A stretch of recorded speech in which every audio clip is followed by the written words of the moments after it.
Good morning. I'm Gus Seelig. I'm the town moderator. Article 1 is to elect a moderator for the ensuing year, and so our town clerk, who manages all of our elections, will handle this election.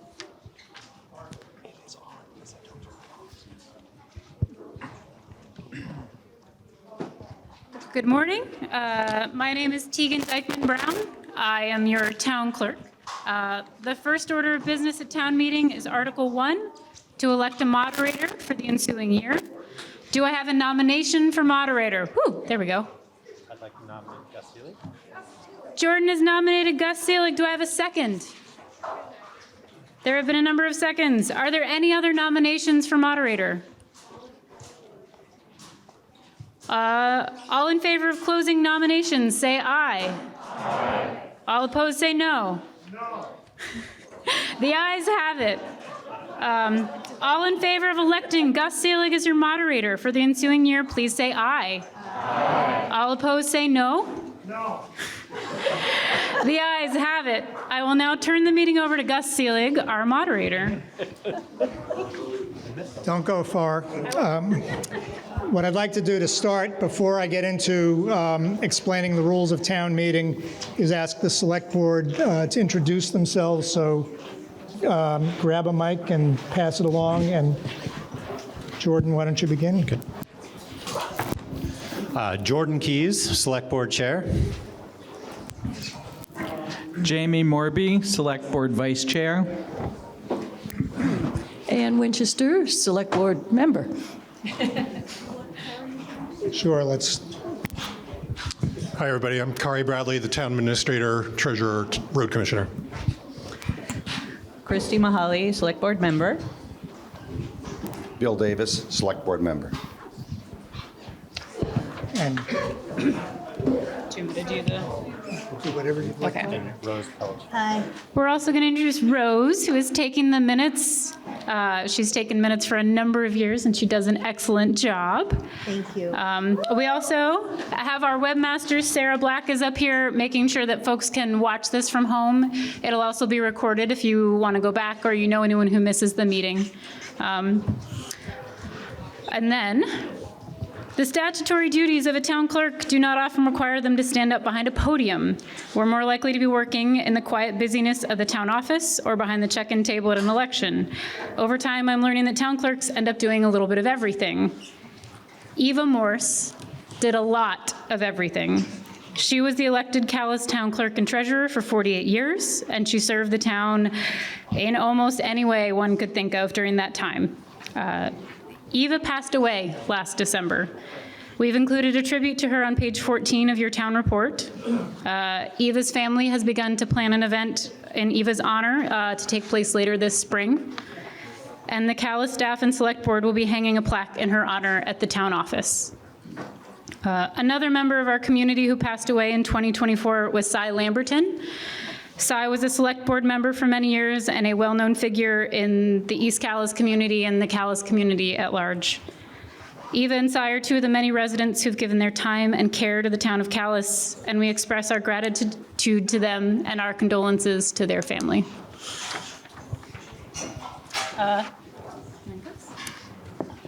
Okay. Before we get to Article 2, which is to discuss and accept the town reports, I want to do a few things just to talk about how the town meeting works, and really appreciate the great report that all of us have in front of us. To guide the town report, the warnings begins on page 4, and that's what we'll work from. And warning is one of the words that gets used in a town meeting to be aware of, and there are a couple times that you can bring up any issue that you want. Article 2 would be a good time. You can ask lots of questions around the budget, and there's also an article called Other Business. But when you bring things up under Other Business, it's not binding because whatever business it is hasn't been warned. And the idea, I think, is that had it been warned, it might have brought people out with opinions one way or the other. So that's why actions there are non-binding. Doesn't mean we can't have discussions or raise issues.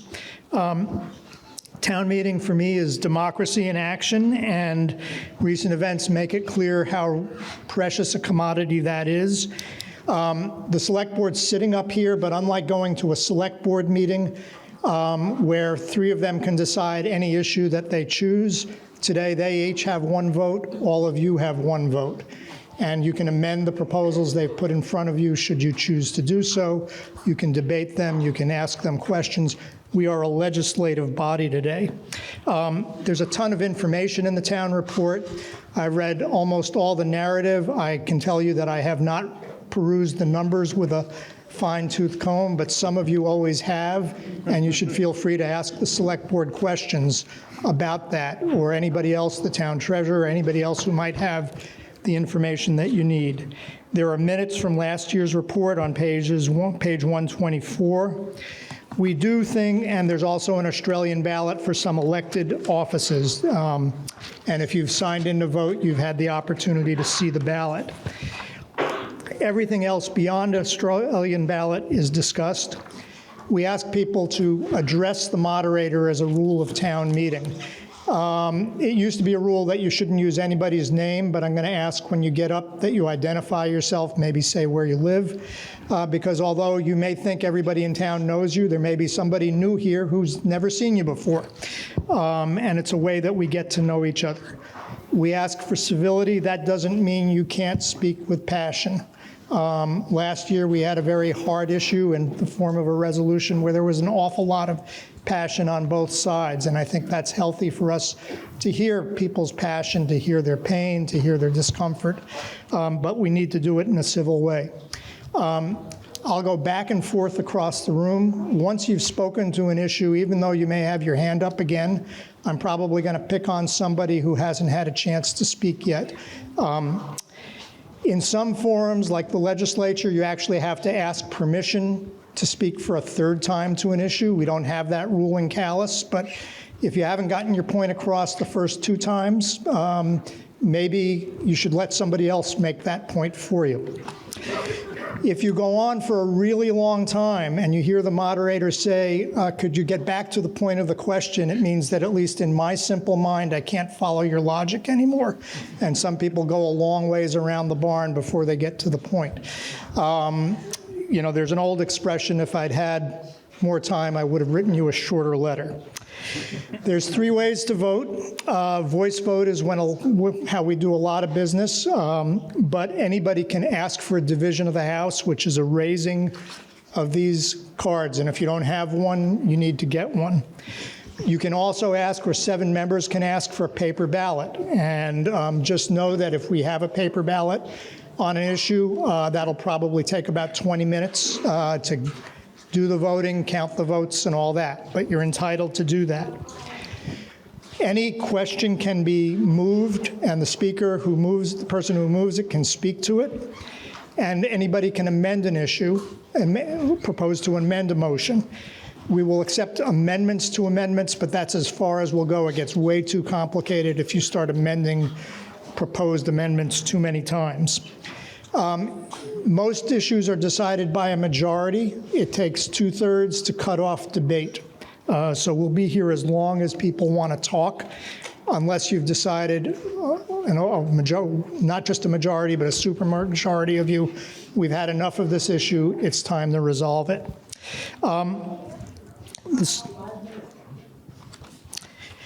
Moderators can make mistakes. I've made plenty in my time here. I think this is the 25th time I've been up here, and it's usually by going too fast. If you think I've made a mistake, you can ask for a point of order or a point of information to reconsider and you can also challenge the ruling of a moderator. That's been done. And if a majority of you think I'm wrong, that's fine. And I promise not to take it personally. I think those are the chief rules to go over today. Without objection, we allow people who are not residents to speak to issues. That's usually been our fire chiefs or representatives of the fire department. Our state treasurer plans to drop in this morning, and we'll also give him the floor. And when Representative Mahali, who is a Calais resident, gets here, I think he's started his day in the Plainfield, We'll conclude an article and give him a chance to report on what's going on in Montpelier, and we'll have a few minutes for you to ask him questions. Are there any questions about how we conduct town meeting, and should we have a contested ballot vote? Tegan and the Board of Civil Authority will collect the ballots and count them. I will not do that. Any questions about how we proceed? Last thing, we have 3 mic runners, I think. Who are the mic runners? Would you identify yourselves? Why don't you speak into the mic? Mark Brown, East Calais. Okay. Hector Maylud, East Calais. Tennessee Lamb, Maple Corner. Okay. And you notice that they all, and Artie told me this, held the mic very close to themselves. If you hold it out here, you're not going to be heard. And I know some of you think you have a really loud voice and you don't need a mic. Some of us don't hear so well as we did 20 years ago, and we need you to use the mic, okay? So please be patient for the mic to get to you. With that, Article 2 is to discuss and accept the reports in the town report. So are there questions or any discussion about the town report? Okay, Larry. Is it on? Can you hear me okay? Larry Bush, I live on Bliss Pond. At the moment, I'm the chair of the Conservation Commission. I wanted to take a couple minutes of your time here in the meeting to talk about basically 2 things regarding the Conservation Commission and its work. The first is short and simple. We've prepared a small survey, copies of which are in the back by our table, and we would be really grateful if you could take one and just take the time to fill it out. If you don't like our questions, make up some. If you don't have to give your name, but if you have a good idea, we'd love to know who had it. So, but I would ask you to encourage you to, if you haven't done this on Front Porch Forum, which a number of people have, I think, if you could pick up this little thing back there in the box and just take a minute or 2 to fill it out, that would be great. The next thing that I want to mention is a much larger topic, and I really don't have time to do much at all other than to raise it, and that's a question of the natural environment that surrounds us, which is our concern, of course, in the Conservation Commission. And specifically, it's the impact of the Vermont conservation design on Calais as a local matter. Just as a question of curiosity on my part, and I promise I won't call on you, how many folks here have heard of the Vermont conservation design and think you have some idea of what it's all about? Good, that's encouraging. Basically, and I'm not going to go in any detail, but the Vermont Conservation Design, which was developed by the Fish and Wildlife section of the Agency of Natural Resources, has become accepted as state policy now for how to, as a major part of how to deal with biodiversity loss and climate change. And it's built around a series of very detailed maps combined with policy statements. And we have a depiction of that back here at our table. There's a big poster on the wall that depicts the various elements of the conservation design. And I have a little laptop back here that's set up to run a very nice story map, it's called, which is a quiet document that you can go through and get all kinds of detail. If you'd like to surf that a little bit today, I encourage you to do that. But while the Vermont Conservation Design is first and foremost a document that looks at things at the landscape level, which for our purposes means statewide, it's also something that whose categories and principles need to be, one hopes, accepted and adopted and implemented at the town level. And we've seen that as the job of the Conservation Commission. And so over the last year, we've worked on a document that was presented to the Planning Commission as our submission for the entry in the town plan. They weren't able to get to it because of the problems with the the termination of the previous town plan, which I'm sure you know about. But in a couple of weeks, we expect to sit down with the Planning Commission folks and begin discussing how much of this document is in the town plan and how much is not. Now, I have two documents about that. The first one is this long document. There are 3 table copies of it. This is the actual thing that I was just talking about that the Conservation Commission prepared and submitted, and it's titled The Natural Environment because that's the general subject we're talking about. And then finally, on things and show and tell, we have this document, which is culled from the 30-page document, and it's specifically taken from the mapping system that's established under Vermont Conservation Design, and you can find it on their BioFinder maps, which are an incredible thing. This particular document shows each of the major categories that Vermont Conservation Design in Calais. These are Calais-specific maps. There's a stack of them back on the table. I encourage you to take one if you like. This document also has QR codes in it. We're almost up to date with the world. One of them will take you to this document, and one of them will take you to that story map that I described, that wonderful thing that I guess Fish and Wildlife people put together that you can peruse at your leisure if you want to at home. So I encourage you to get one of these just so you can have access to those other documents, but also so you can see what's here. Finally, in that regard, we're going to be scheduling one or more get-togethers with people here in the community and bring in some people from the Vermont Conservation Design Office and others to talk about what it means with regard to Calais and what some proposals are or should be to implement it in Calais. It'll be a perfect time for you to come and have your say if you like or if you don't like the way these things have developed. Finally, as a part of this overall project, one of the things that's really important is something called Act 59, or the 30 by 30 program, the goal to get 30% of the forest land in the state under permanent conservation easement by 2030. We'll probably schedule some get-togethers with interested people, which of course would include landowners who might be interested in getting their property in a conservation easement. We'll be doing that again a little bit later this year. And then finally, although this is brand new on the drawing board for the Conservation Commission, we're talking about, and I think probably will implement, a wildlife photo competition for young people, junior high and high school age people, and then adults.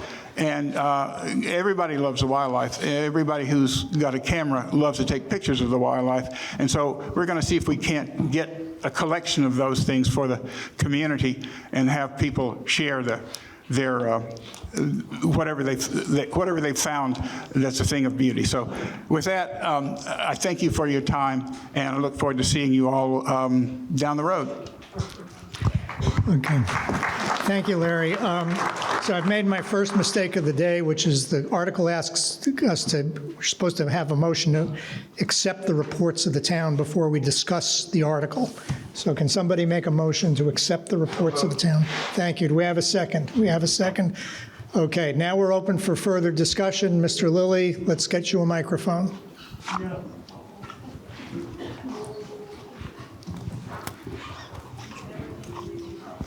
Doug Lilly? Yeah, thank you. I don't remember my name. Yeah. Okay. I'd like to talk to that guy because I think he's going to give me more information than I'll get here. There's a lot of things I can't talk about because I only got 5 minutes, but Gus says I only have 5 minutes. Well, I want to talk about the town manager. I don't think he's doing his job. Yeah, that's not funny. You're smiling, but anyway, I want to tell you, the town road crew is marking up trees, especially on Tucker Road, scarring them by plowing them, hitting them with the plows. The trees are going to die. He's plowing snow and dirt and everything over the fence onto my stone wall. My stone wall is below the road, so he's covering it up. Now, another project that I'm mad about is Pekin Branch is the Cold Springs. The Cold Springs has been here for 200 years. And all of a sudden, he, the manager, and the road crew come and they fix it so you can't get in there and get the water. That's not the guy's land behind it. The town owns all that for 200 years. And I'll bet you 200 years. Old farmers used to stop there and get the water. People today have gotten water, and I think Scott Bassage is here. He used to get water there. I don't like that. I don't think a truck driver come up from, I don't know where, New Jersey or wherever, comes in here, and he, the manager, didn't even know about it. So what do you say to him? I asked him, what'd you say to him? Oh, he says he just did it, that's all. He didn't give me no answer. So there's all kinds of things I could talk about, but I won't talk about them today. But if you want to know about these things, call on me, because I can answer these questions. I've been here for 80 some odd years, 82 years. So I know a little more about this town than most of you here. So if you want to talk about it, I can't talk more than 5 minutes. Gus told me that I couldn't. I can only talk about one subject. I want to talk about the manager. If you want. Well, we don't have an article on the warning to discuss the manager. So. I know. We need to, I'll just tell you this one thing. We need to make changes. Somebody come get this. Okay, we have a hand up over here.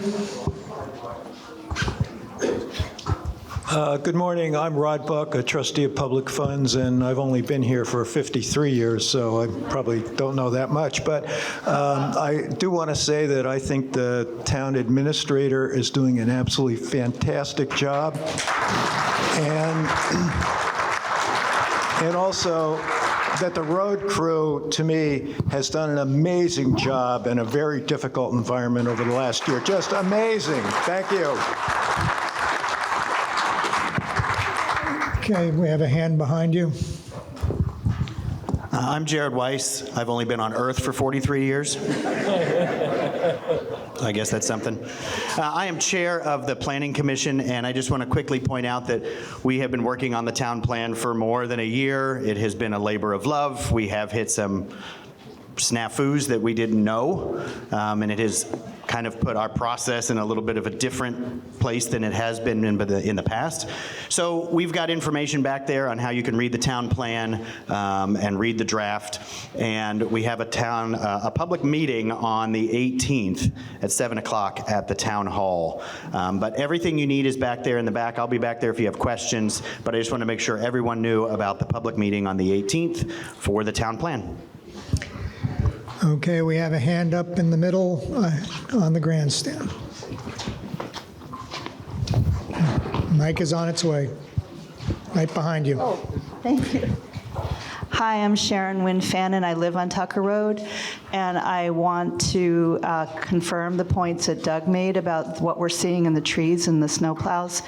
There is evidence that the snowplows are hitting our trees on Tucker Road, and we will bring it up, Kari, with you directly, but I wanted to say that we're seeing the same thing. Okay, anybody else want to speak to the town reports? We have a hand up over here. Mic is on its way. Thank you. I'm Craig Lyon. I live on Old West Church Road. I want to point out, I believe, an error on page 29 in the report from the Preservation Trust of Vermont. The last partial paragraph states that the Old West Church is state-owned, and that is not true.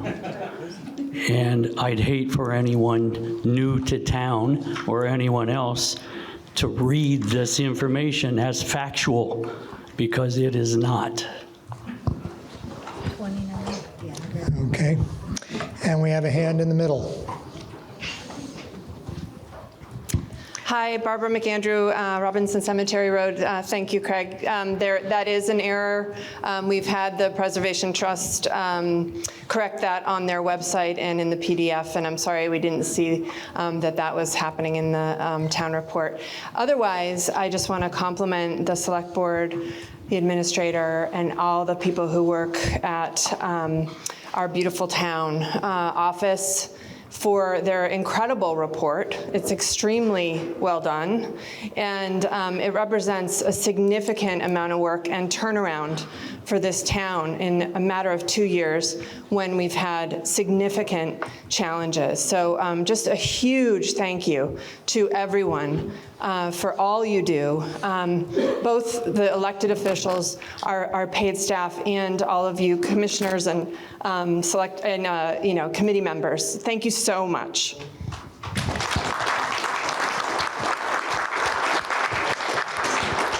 Any other discussion of the town reports? Yes, we have a hand up here.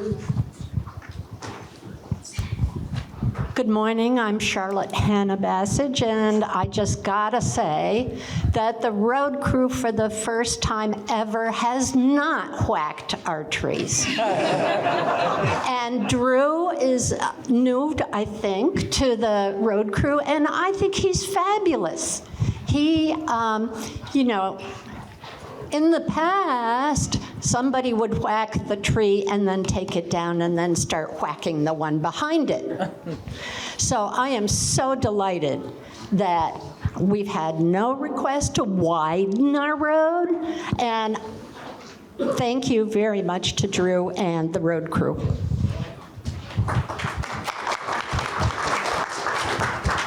Any other questions or comments on the town reports? Yes, Daniel. Hi, Daniel Keeney, Kent Hill Road, one of your school directors for the Washington Central District. I don't think we submit a report as such, but on page 116, you'll see our warning. Statutorily, we're required to state what the resulting spending is of our budget submitted. It says that it's 6.2% higher than per pupil education for the current year. I just wanted to give a little bit additional detail. If you had asked me 6 months ago whether we were going to be able to keep the tax increase lower than the rate of inflation, I would have told you were dreaming, but the projected tax increase for Calais is 2.58%. For the school budget. That did not come without pain, and we're having to issue some reductions in force related to that if the budget is passed. But we received a lot of really positive reviews for our budget process this year, and I'm happy to answer any questions people might have. I'm outnumbered by my children this week, so I didn't make it to the informational session last night, but I'm here today, and I don't know if either of my fellow members from Calais are here, but please find me if you have any questions and support our schools. Thank you. Okay, we have a hand up in the middle.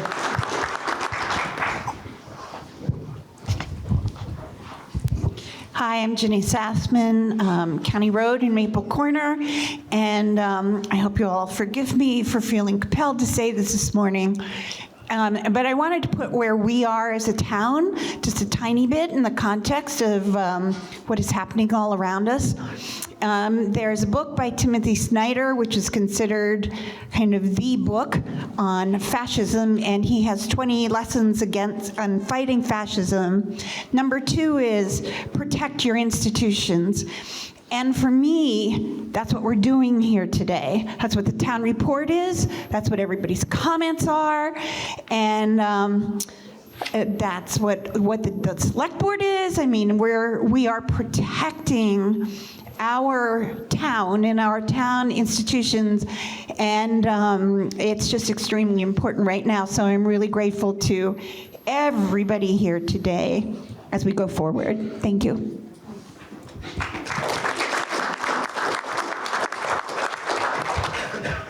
Okay, any other questions or comments on the various town reports? If not, I'm going to assume we're ready for the question, which is to accept the reports in the town report. All those in favor, please say aye. Aye. Opposed? No. Okay. The ayes appear to have it. The ayes do have it, and we have accepted the town reports.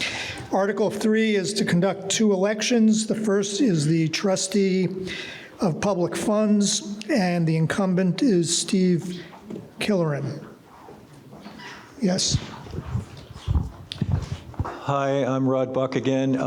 As I mentioned, I'm a trustee of public funds, and I've talked to Steve, and he would like to be run again for an additional term. And I would just urge you to check out our report on page 52, and you'll see that we're making pretty good progress on increasing the cemetery fund endowments so we can pay an increasing proportion of the cemetery fund expenses.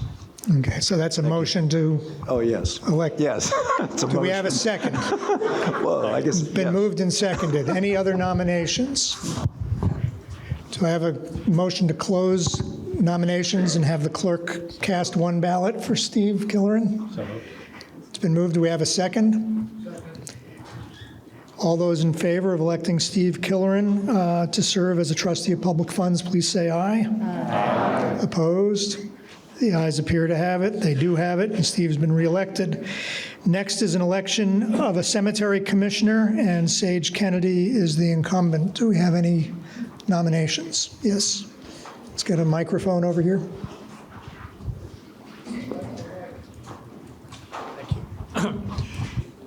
Michael Fullerton, Chair of the Cemetery Commission. Sage has indicated a desire to stay on the commission, so if there are no other nominations, I will nominate Sage Kennedy. Do we have a second? Second. Any other nominations? Can I have a motion to close nominations and have the clerk cast 1 ballot for Sage Kennedy? So moved. Second? Okay. All those in favor of re-electing Sage Kennedy, please say aye. Aye. Opposed? Okay, she's been re-elected.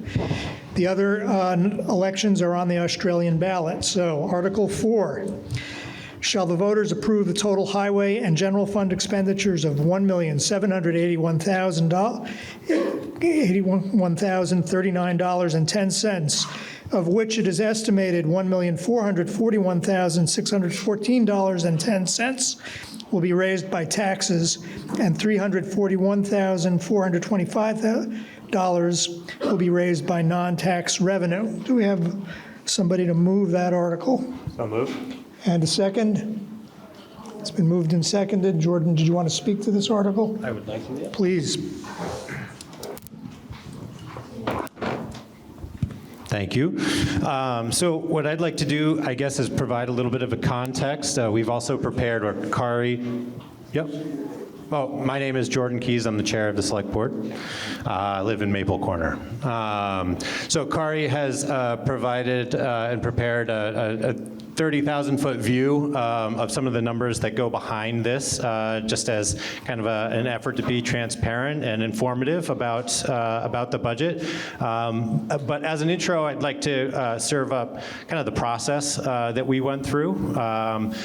2 years ago, there were a lot of new members of the Select Board, and there was a lot to learn. And out of necessity, we went through a fairly deliberative and long approach of meeting with every commission and committee member or committee, as well as special interest groups, get a better understanding of the budget, as well as the town treasurer at the time and others who had been historically involved in the budgeting process.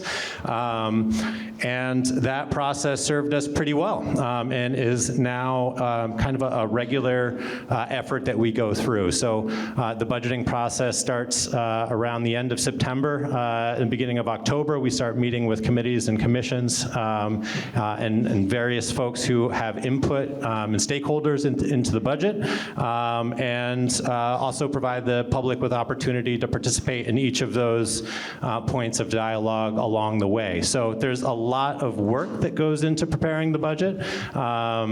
This overview is, again, just kind of a 30,000-foot view of those numbers where we can entertain questions. I will pass it over to Kari to kind of walk through the handful of slides that we've prepared. Feel free to ask questions. And thank you. Thank you, Jordan. Kari Bradley, Town Administrator. I live on Long Meadow Hill Road. So this first slide is just the overview. Town government's divided into two categories. We've got the general government and highway department. General government expenses in the proposed budget would be $675,516, and that's a decrease of 7.3%. But on the highway department side, we more than make up for that with an increase of 14.8%. And I'll break that down in a little bit here. If you combine those two together, it's $1.78 million, or an increase of 5.3% over the current year's budget. And then if we adopt all of the warrant articles today, it would be $2.2 million, or an increase of 4.7% in expenses. Okay, next slide, please. So where does that increase come from? There are a few key categories. First of all, employee medical insurance. You might have heard, well, this has been going on for quite some time. Medical inflation is just a really big part of our economy these days. And despite changing over from Blue Cross Blue Shield to MVP, we're still expecting an 8% increase in just that one category. Vehicle maintenance, we've proposed an increase of $18,250, 14% for that category.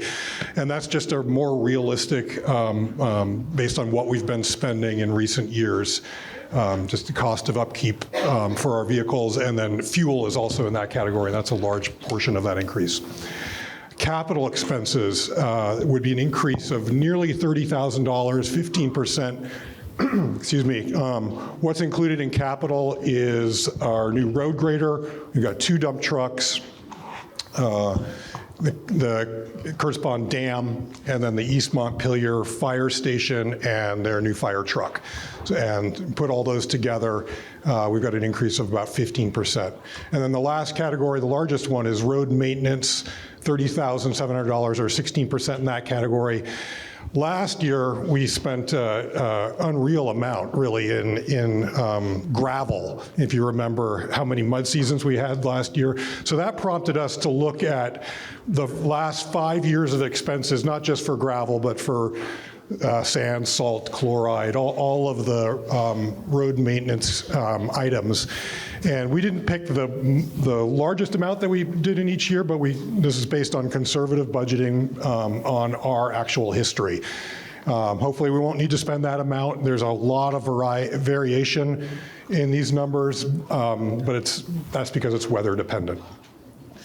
So if you put all 4 of these together, they basically account for the overall increase of just under $100,000 of that 4.7%. Okay, next slide, please. There are some notable decreases.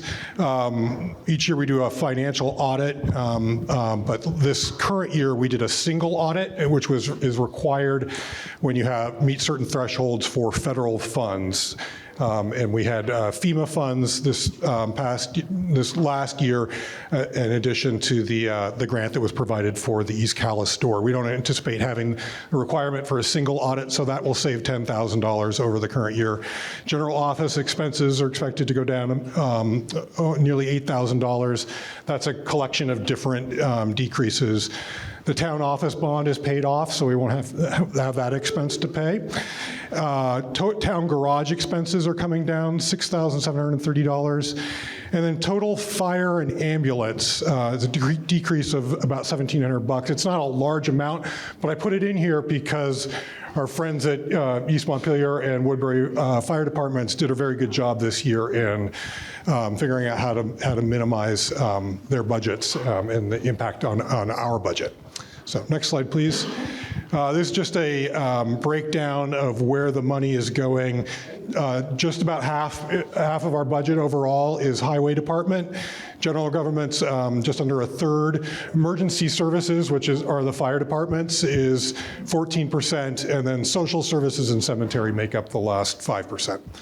Next slide, please. And then what people usually really want to know is what's the impact on our property taxes. So the estimate, these are all estimates, but the estimated, if the proposed budget is approved, town tax rate would be 0.9, or an increase of 4.4%. This is assuming no change in the grand list. That's one key assumption here. I do expect it'll go up some. I just don't have any basis for predicting what the increase would be.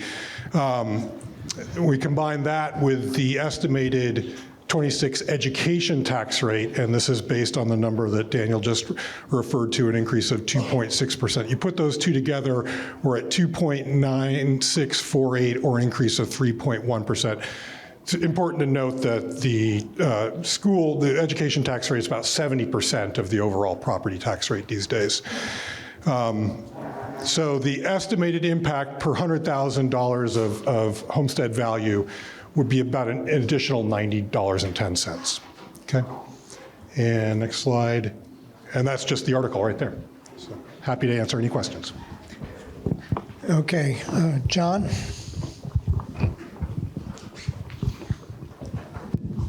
Just a quick question. Please identify yourself. John Brabant, Calais resident.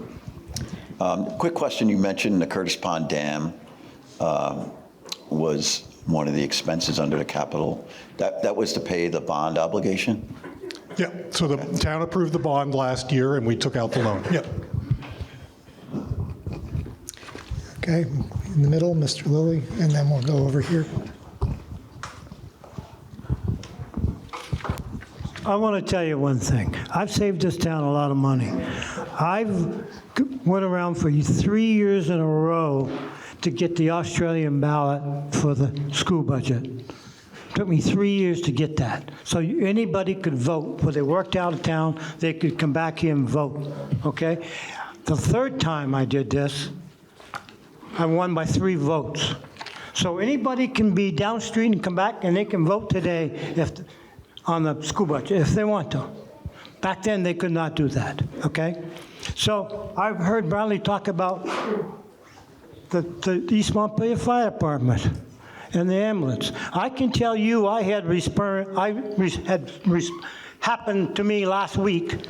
I fell into the Bobcat, got pinned inside. It took me over an hour to get them up here. We had to call them twice, okay? So I'm not going to give them any hand. I'm sorry. It was down around 0. I laid there in that Bobcat. 0 degrees. I can't hardly walk today because of that, okay? Not their fault, but it's the truth. It's the truth. And I got a petition going here to slow this people down in this town. Slow this town down. So when they go by my farm and the school down here, they're not going 90 miles an hour. And I got a petition right here. I got it signed. And there's over 50 people. And I just asked people on Lightning Ridge Road. And the select board, they marked it down to 30. Well, you know what? We don't have no cop in this town. We have nothing. They'll drive as goddamn fast as they want to by my farm. They'll see a black Angus calf laying in the road, and they'll scream right by it 40 miles an hour. They don't care. They just don't care. And then the town garage, Bradley knows about it. He didn't know about it until last week. We are polluting the river. John Rayban, he knows that. Huh? Yeah, he knows that. Him and I went up there, and they tried to kick us out of there because we were looking for where the water was coming from. They tried to kick us out of there. He knows about, well, he didn't know about it until last week. A lot of things he don't know about, you know. We need to get that Pekin branch, that spring back. We need to get it back. We own that spring. And I don't want the truck driver from, I don't know where he's from, down south, not maybe, I don't know. Maybe. We need to, he didn't even ask anybody, he just went and did it.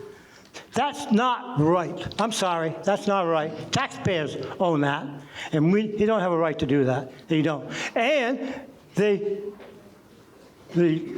sold some land next to me, behind me. The guy had a survey, and he surveyed it, and he thinks he owns a town forest.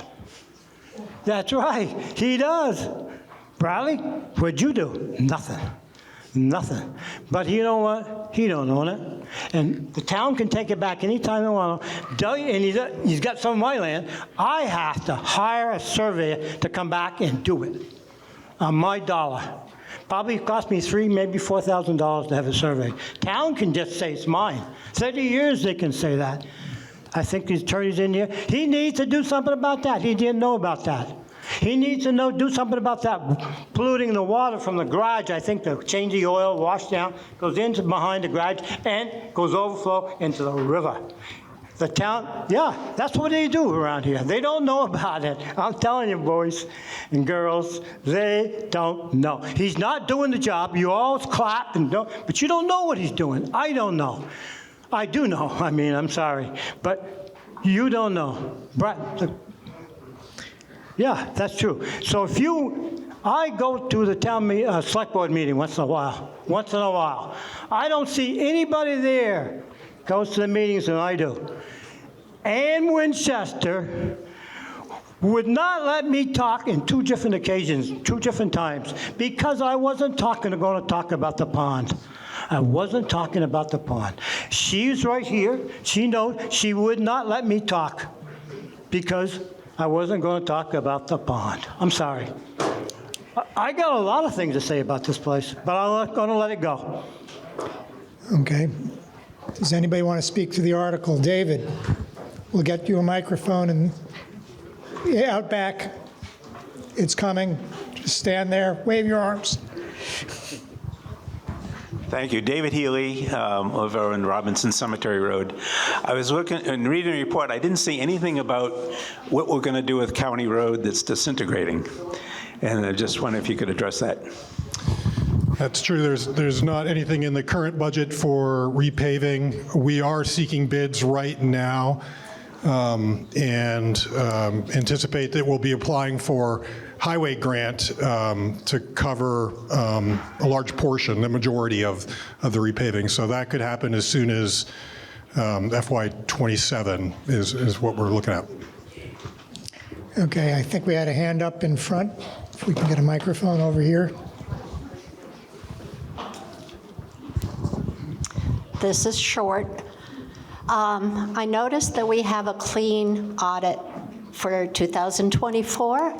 That is really a big deal because those auditors are picky, picky, picky. And so I don't think we've ever had a clean audit before. That's not true. Thank you. No. So anyway, I just want to congratulate all the staff and the select board for that, because I think that's a big deal. Okay, we're on Article 4, and we have a hand up over here.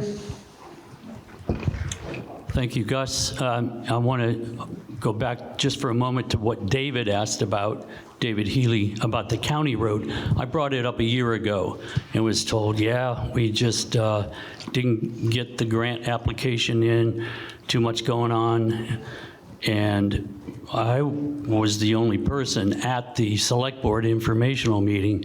I asked about it at that time and was told, as Kari just said, can't really do anything until fiscal year 27. So to be clear, nothing will happen this year again.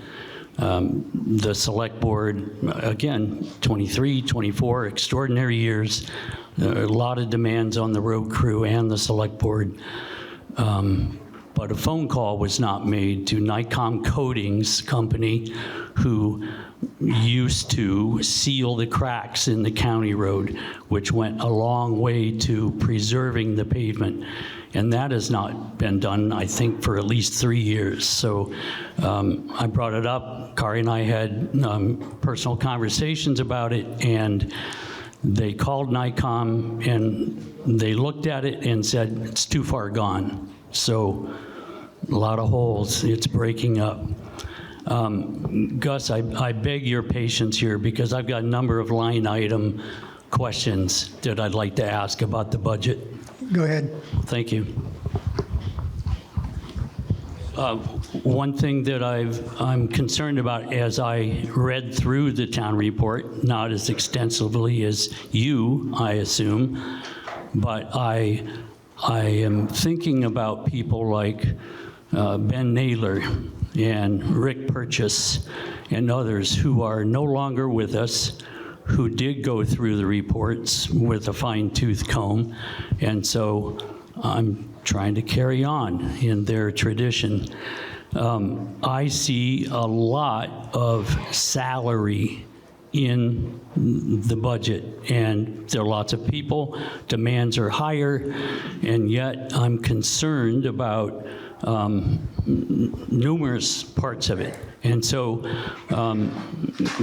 Kari and I have been friends for a long time, and yet I've got questions about how the town administrator / road commissioner / treasurer is paid. And I don't see any salary item for his treasurer duties. Am I just missing it? Is it in here somewhere? No, it's not a separate line item. I fulfill all 3 roles with 1 salary. Okay, so the salary, but there are 2 items of salary for your role as town administrator and also for road commissioner. I see those numbers. So over the past year, I've been fulfilling all 3. We got to the point in the fall where I felt like it wasn't sustainable carrying out all 3. So the budget doesn't include a part-time road commissioner that, if approved, we would proceed with hiring. So someone else would fulfill the role of part-time road commissioner, because it's been determined that a full-time road commissioner is not needed, or you just don't have time to do it all? Well, I haven't had the time to do all 3 roles, at least sufficiently, and we didn't feel like we could afford a full-time road commissioner on top of all the other staffing. Okay, on top of, I'll point out, the road foreman, a proposed assistant road foreman, and then all the rest of the road crew members.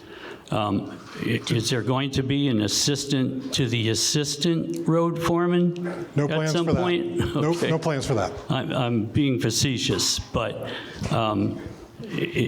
salaries are expanding more and more and more people. And I know it's not the same as it used to be. You know, a road commissioner was a member of the crew, could drive a truck, et cetera, so maybe that cut down a little bit. Sorry, I need to find my other page.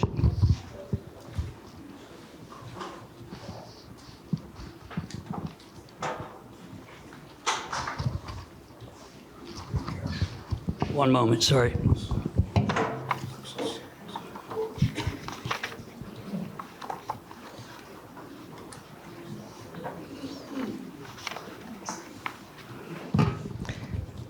On page 57, I see 2 listings for Select Board Assistant, both of them identical amounts. And I'm wondering why it's in there twice. $7,243.60. That's a good catch. That's a typo. But it figures into the bottom line.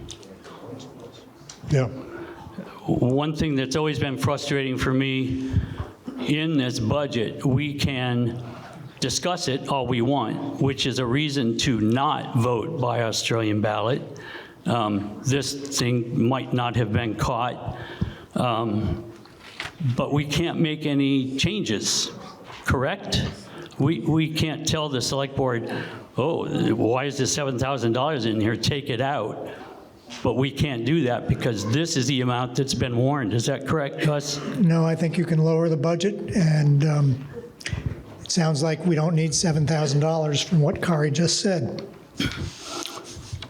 All right, then I would move to decrease the select board portion of the budget by $7,243.60.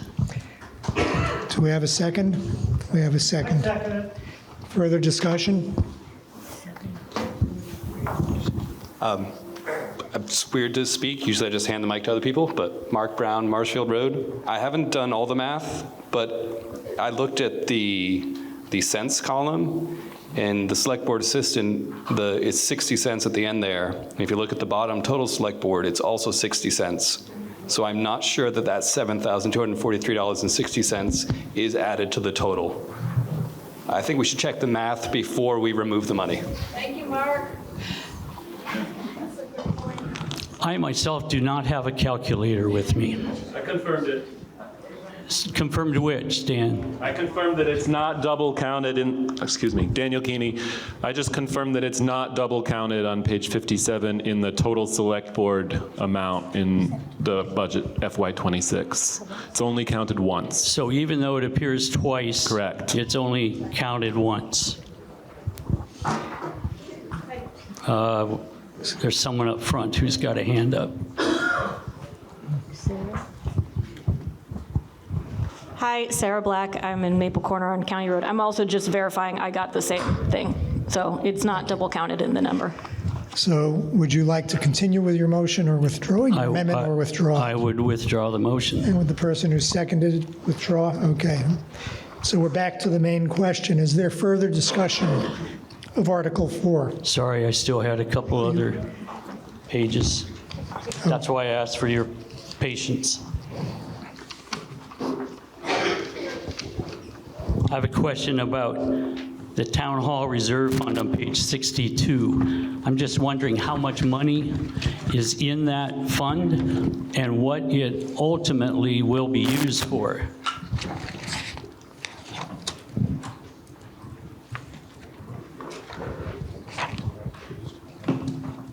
Grab the microphone.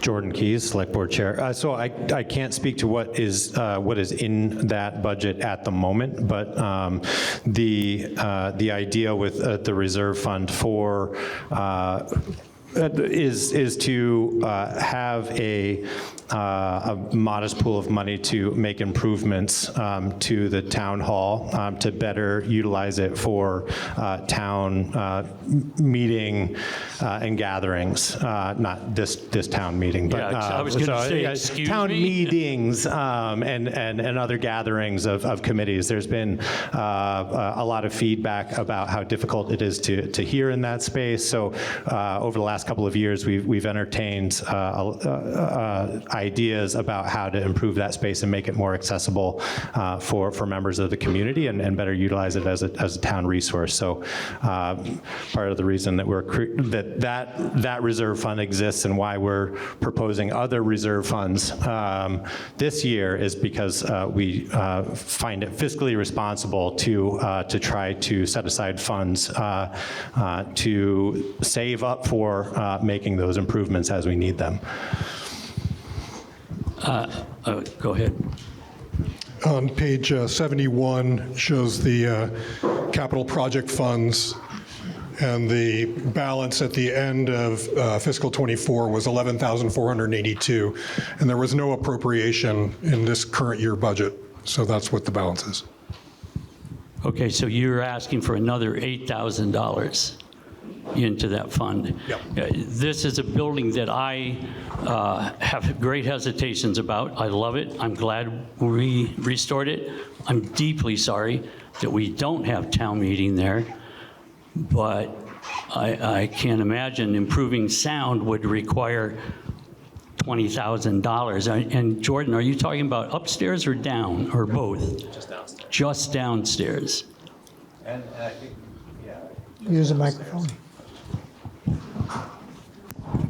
Sorry, just downstairs. But there have been other maintenance-related expenses that are not budgeted for that will come up if we need to perform a serious repair to the generator, for instance, that had been installed there. So part of it is having that $8,000 is having line of sight on a number of issues that we may need to spend money on to continue to utilize that space or make it accessible as a resource center or emergency shelter. So nobody is proposing that we're going to spend $8,000 on sound issues, but that's the part of the logic behind that $8,000. I guess it seems like a random amount to me. I understand the need for reserve funds. The town garage, it's going to need some work. The town hall is so newly restored. I'm looking for places to cut this budget as much as possible. So that's my point. Thank you, though, for your answers. One more thing, I'm sorry, but I want to encourage Kari to make more phone calls this year to get the white lines painted on the paved roads in town. Numerous people voted a number of years ago that we wanted the white lines painted. And I know it was your intent to do that, but you couldn't get the company that does that to respond. So I'm just raising it to get it on the record again. My final thing has to do with the complete rebuilding of a portion of Kent Hill Road through the wetland area. And for those of you who don't know what this is about, it's proposed, and the town received grant monies for a 20% match. The state will pay 80% of this project to dig out the road all the way down several feet through the wetland without touching the wetland. And I know this because I contacted a guy at Chase & Chase Surveyors who have done some preliminary work on how to do this, to dig it all out, to replace it with what's called a French mattress, which is large stone wrapped. Have you ever slept on a French mattress? Not that comfortable. And so this large stone, 3 feet down, wrapped with road fabric, and then covered with, I'll call it medium stone, and then a top coat, so that water can pass through. Those of you who know the road know that there's wetland on both sides of the road. So this design, it's said, will allow water to pass through the base of the road and not soak up into the traveled portion, thereby hopefully decreasing the effect of mud seasons in any year. So the Select Board has put in $30,000 for that as the Calais portion.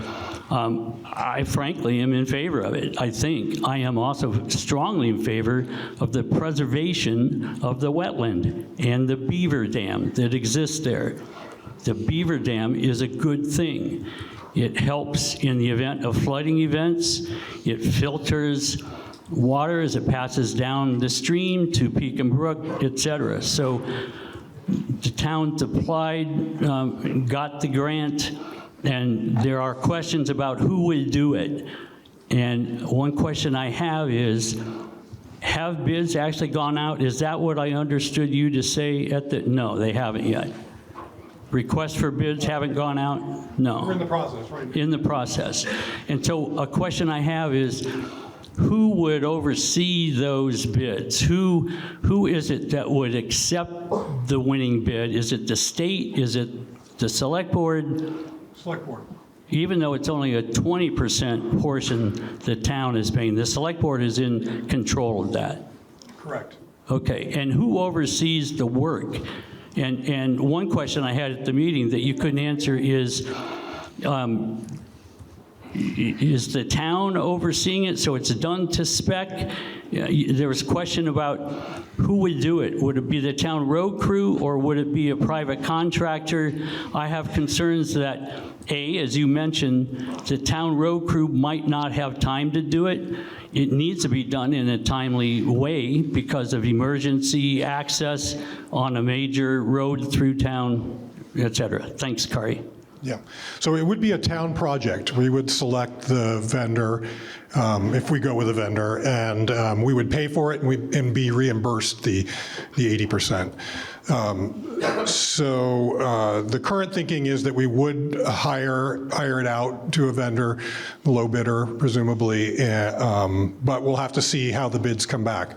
We have the option of doing it ourselves, self-performing, and that 20% match could be in kind, our labor and use of our equipment, but to be determined. Like you said, there's a lot of projects, a lot of other things and demands on our road crews' time. Yeah. I'm bringing this up so that people are aware, because it's tucked in here on page 65, and there's no explanation. Kari, I know you have some slides, information that I sent to you. I don't know if anybody wants to see them or not. I'll just bring that up, and with that, I thank you. Okay, we have a hand up right in the next row.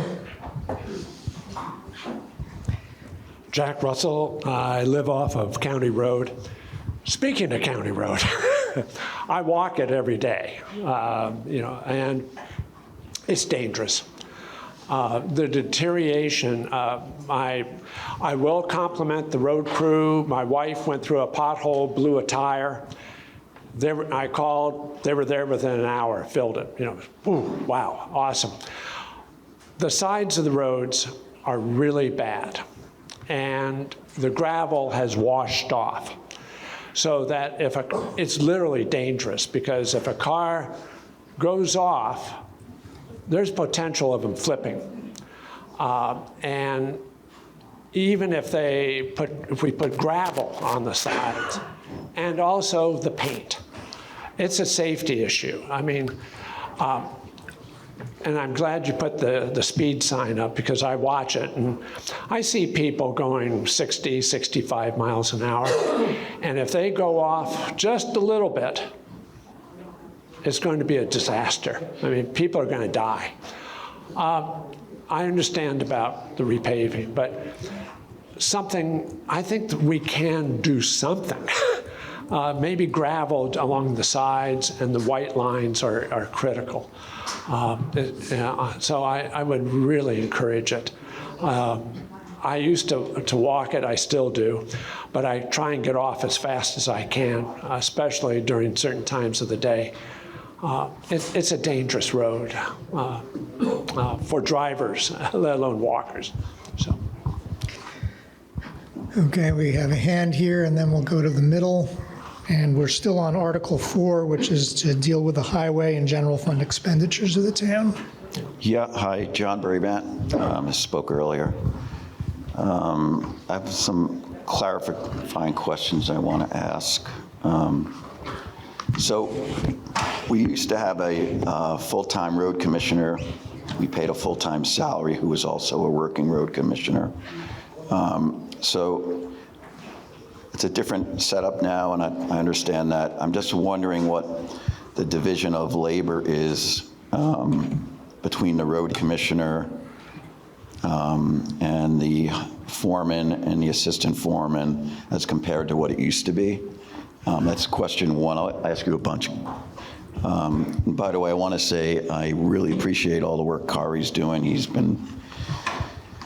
We've been blessed to have him. He's highly competent, and I hope he sticks around. I just want to say that to preface my other questions. Second question is, I'm assuming the road commissioner salary is in addition to the, what is that position called? What's Kari's position called? Town assistant? Town administrator. I'm assuming that the road commissioner salary's on top of that? It's not incorporated? Correct. Okay, all right. And What was the other question I had? Well, regarding County Road, the last select board, and this is not to impugn anybody on the select board, but we received a petition to slow the speed down on the county road. We made changes to the road ordinance. The subsequent select board, I think, did a traffic study, and as a result of that study, decided not to lower the speed limit. And before anyone says that the study concluded, which I think there's been misinformation put out there that based on the study they were unable to lower the speed. It's not true. It's one component that's considered in making the decision of whether to lower the speed limit and how far to lower it by. That road is dangerous. I hay a field on that county road, and I had a tractor break down a couple of years ago, and I had to walk home. And it was unbelievable, and I spoke with folks on that road subsequent to my hair-raising walk. Like Jack Russell said, 70 miles an hour past Adam Lane's house, I think that's an underestimate. It was scary, and there was a pickup truck passing somebody who was already going well over 60. It is horrific. The fact that it's breaking up, if that slows the speed down, I think that would be great, but I really would like the select board to reconsider, to the extent we made a decision not to lower the speed limit, reconsider that decision. People like to pedal around here. When I was on the select board, we made a decision based on the current level of use and types of uses of our roads. We have more people, pedestrians using our roads. We have gravel bikers, the onion run, or whatever it's called. There's a loop that people do now through our beautiful town to take advantage of our gravel roads, and we do not want people flying through 40, 50 miles an hour and placing these people at risk. So those are my questions. I think that's it.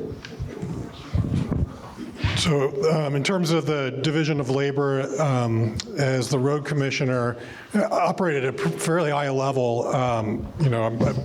Select board ultimately makes all the decisions, but I'm their agent. So, in terms of hiring, human resource administration, budgeting, I'm sort of the key person there. And then in terms of daily operations, John Stafford, the road foreman, is making many of the decisions, and then we work closely together. Oftentimes, if there's a decision needs to be made about, what are we going to accomplish with minimal resources, that's where I'll weigh in. I'll just follow up. Sorry, the grants administration, who's doing that? Toby Talbot is still the grants administrator. Okay. Okay, we had a hand up in the middle, and we are still on Article 4, which is to adopt the highway and general fund expenditures as proposed. Hi, good morning, everybody. My name is Mercedes Pignon. I live on Jack Hill Road. I was looking at page 57, and I tried doing the math for all of the items that says here it totals $64,093.60. But I'm getting a different amount. I'm getting a little bit over 68 if I add them all up. I have actually a couple folks help me just to make sure I wasn't doing the math wrong. So I don't know, it just makes me wonder about the rest of the budget, but those numbers you have there, not counting the select board assistant twice. If you only count it once, you should get about 68,000 plus. Okay, there was another hand while people check the math. So we're going to come in front. Thank you. It's coming, Barry. Barry Bernstein, East Calais. Sorry, I have laryngitis, but just a couple of three or four things. One, I want to thank Ann Winchester for her service on the select board. She came in when she was needed.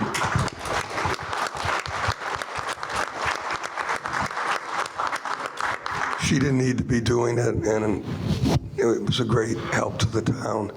I have a suggestion for, as someone from East Calais, for County Road. Why don't we just consider taking the pavement out? Everything will get a lot slower over there. Part I'm joking, but the truth of the matter is keeping pavement up over there has been very expensive for the town. And we might really want to consider, I know some towns around the country have actually replaced pavement with dirt. So I'll leave it at that. In terms of the town hall, I raised this a couple of years ago. We're not using the upstairs. I'm a little disappointed with all the money we put into it. I know Artie addressed this before, but I'm not in big support of reserve funds. I think if we need things to be done in these areas, it's cheaper for the town to figure out what we need and to budget and bond than it is for us to have you take money out, which we have to borrow individually at a higher rate. So that's more of a generic question or consideration. I know for some maintenance it may make some sense, but like under the Woodbury Fire Department, they have something for a capital fund and something for the truck fund, and it's just a general thought.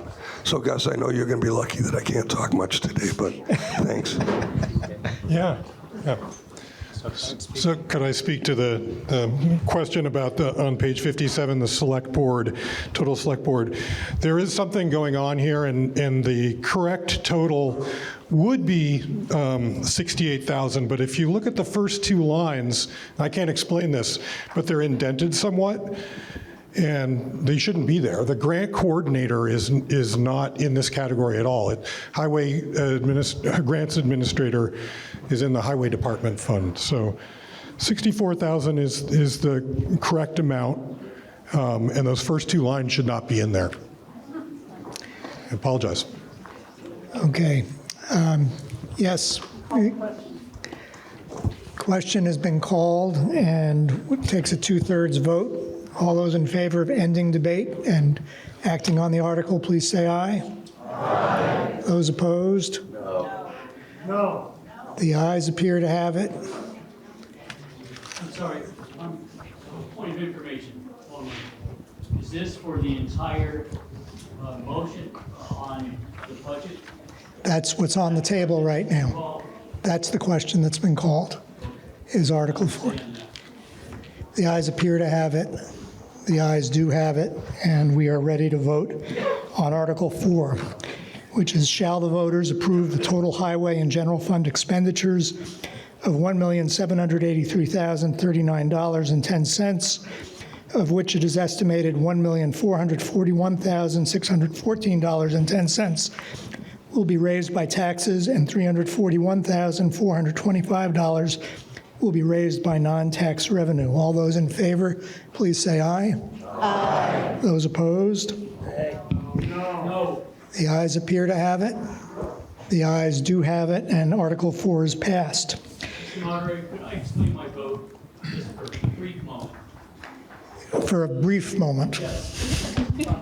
I'm sorry that I misunderstood or wasn't clear. Oh, I'm sorry. What was your vote? My vote was no. And so the last thing that Kari just said was, we're approving $4,000 more than we should have been. So what the hell? You know, that shouldn't be there. It's in there twice because it's also in the highway budget. Is that correct? No, I think I've heard Kari say something differently, but you've recorded your objection. Okay, I was trying to explain why I voted no. We are ready to move on to Article 5. Shall the voters appropriate the sum of $46,946 for the operation and maintenance of the cemeteries? Would somebody like to move this article? It's been moved. Do we have a second? Okay, is there discussion? Michael, did you want to speak to this or not? Let's get him a microphone.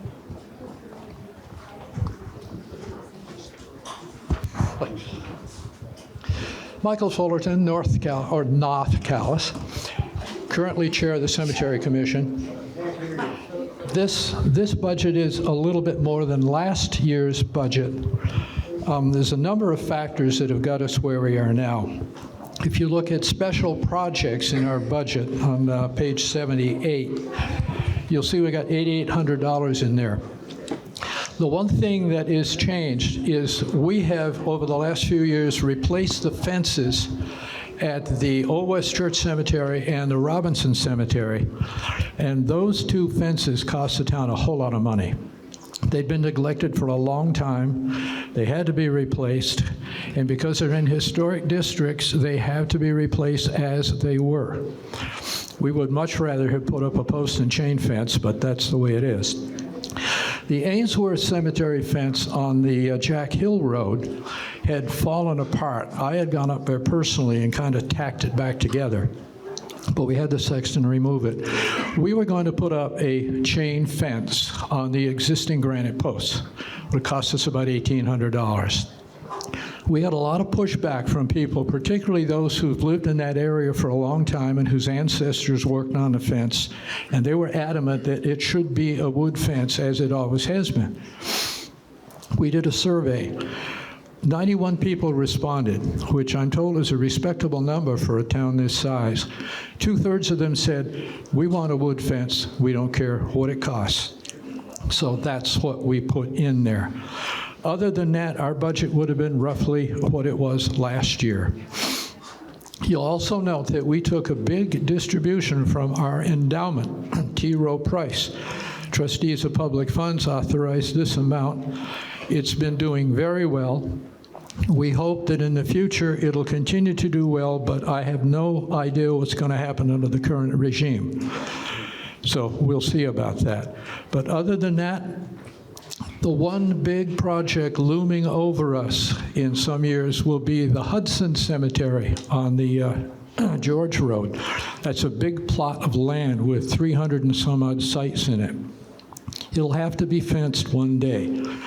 And part of what we are going to propose in an upcoming item in this agenda is starting to save the money for it. But other than that, the people we bury appear to stay in the ground. We haven't had any zombies. And one more thing I'll add is green burials are becoming very popular around here. There are a few sites left in the Robinson Cemetery, but I've confirmed with our sexton that anybody that owns a lot in one of our cemeteries can have a green burial on that lot. So there's room for a lot more green burials than you might think. Thanks. Okay, is there discussion of Article 5? Yes, in the middle. Get you a microphone.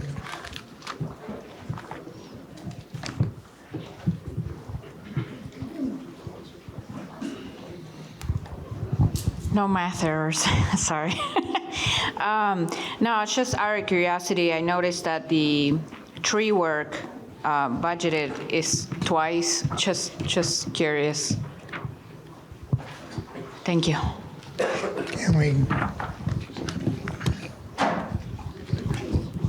Thank you. I think that's a bookkeeping issue. You'll notice that 2 years ago there was no money. Kari might be able to address it a little more accurately than me. But for some reason, one part of the two-part hedge trimming program got omitted one year, and then it's going to be put back in so it comes out even in the end. We do half of the hedges up on the East Hill Road at Fairview Cemetery one year and the other half the next. So this is all going to even out by the time we get to 27. Is that right, Carrie? I don't have any particular insight into this one. Sorry. Thanks a lot. You're hedging, Aaron. Is there further discussion of Article 5? Are you ready for the question? Yes, sir? One very quick question, Michael. Why would there need to be a fence in the Hudson Cemetery someday? If there's no fence there now, why is one required? Is it to keep the residents in the cemetery? I don't.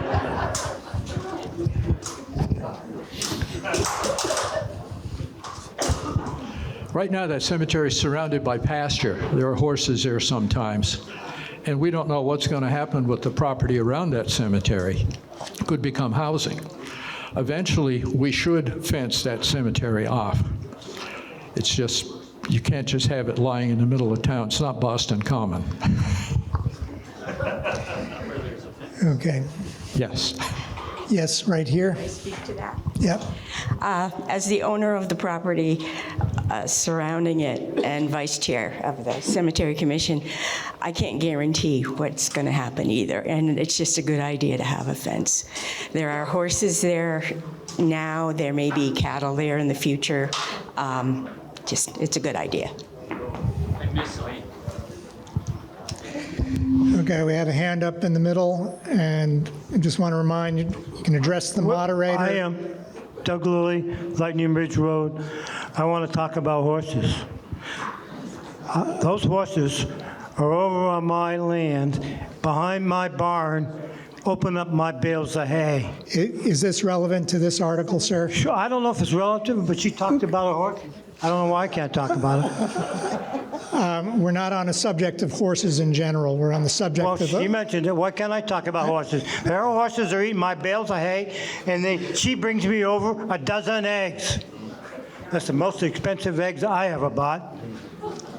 And then next year, her horses come over, and they lap my truck, the salt off it. $2,700 worth of damage. Thank you. Okay. Are we ready for Article 5, or is there further discussion? Call the question. Yes, you... Can I motion to call the question?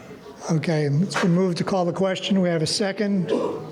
All those in favor of calling the question, please say aye. Aye. Those opposed? Okay, the question is, shall the voters appropriate the sum of $46,946 for the operation and maintenance of the cemeteries? All those in favor, please say aye. Aye. Those opposed? The ayes have it, and we have passed Article 5. Article 6, shall the voters appropriate $34,881 for library services provided through the Kellogg Hubbard Library? Would somebody like to move this article? I'm sorry, the state reps. I got a note from them, yes. We'll get... No, it's okay, thank you. So would somebody like to move Article 6? It's been moved, do we have a second? Second. Okay, it's been moved and seconded. Is Jeff Dean here? Did you want to speak to this? Did he move the article? Hi, everybody. I'll just take a minute. I'm Jeff Dean. I live with my family in Maple Corner.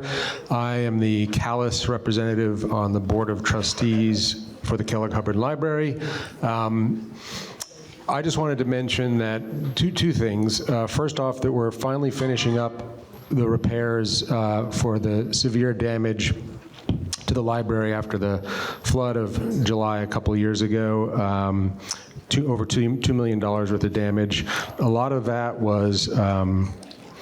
is now resulting in fixtures and stuff like the elevator equipment and heating and cooling, a lot of things being moved to the roof. So these repairs shouldn't, we hope, have to happen, at least at this scale again, if there is more flooding.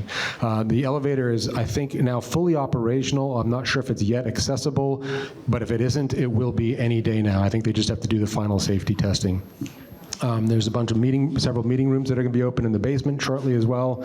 And that brings me to the second point I wanted to raise, which is that a lot of people think of libraries as repositories of books, and they are, but the Kellogg Hubbard Library is used as a community hub by many people, not just Calais residents, but including over 500 Calais residents.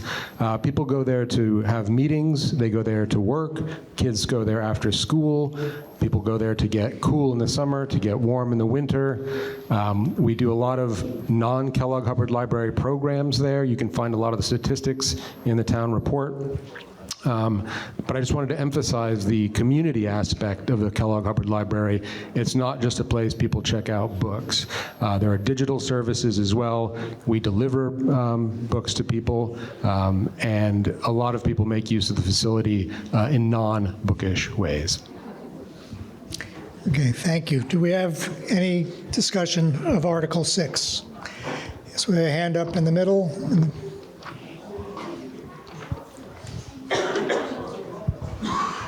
Hi, Chris Andresen, Adamant. I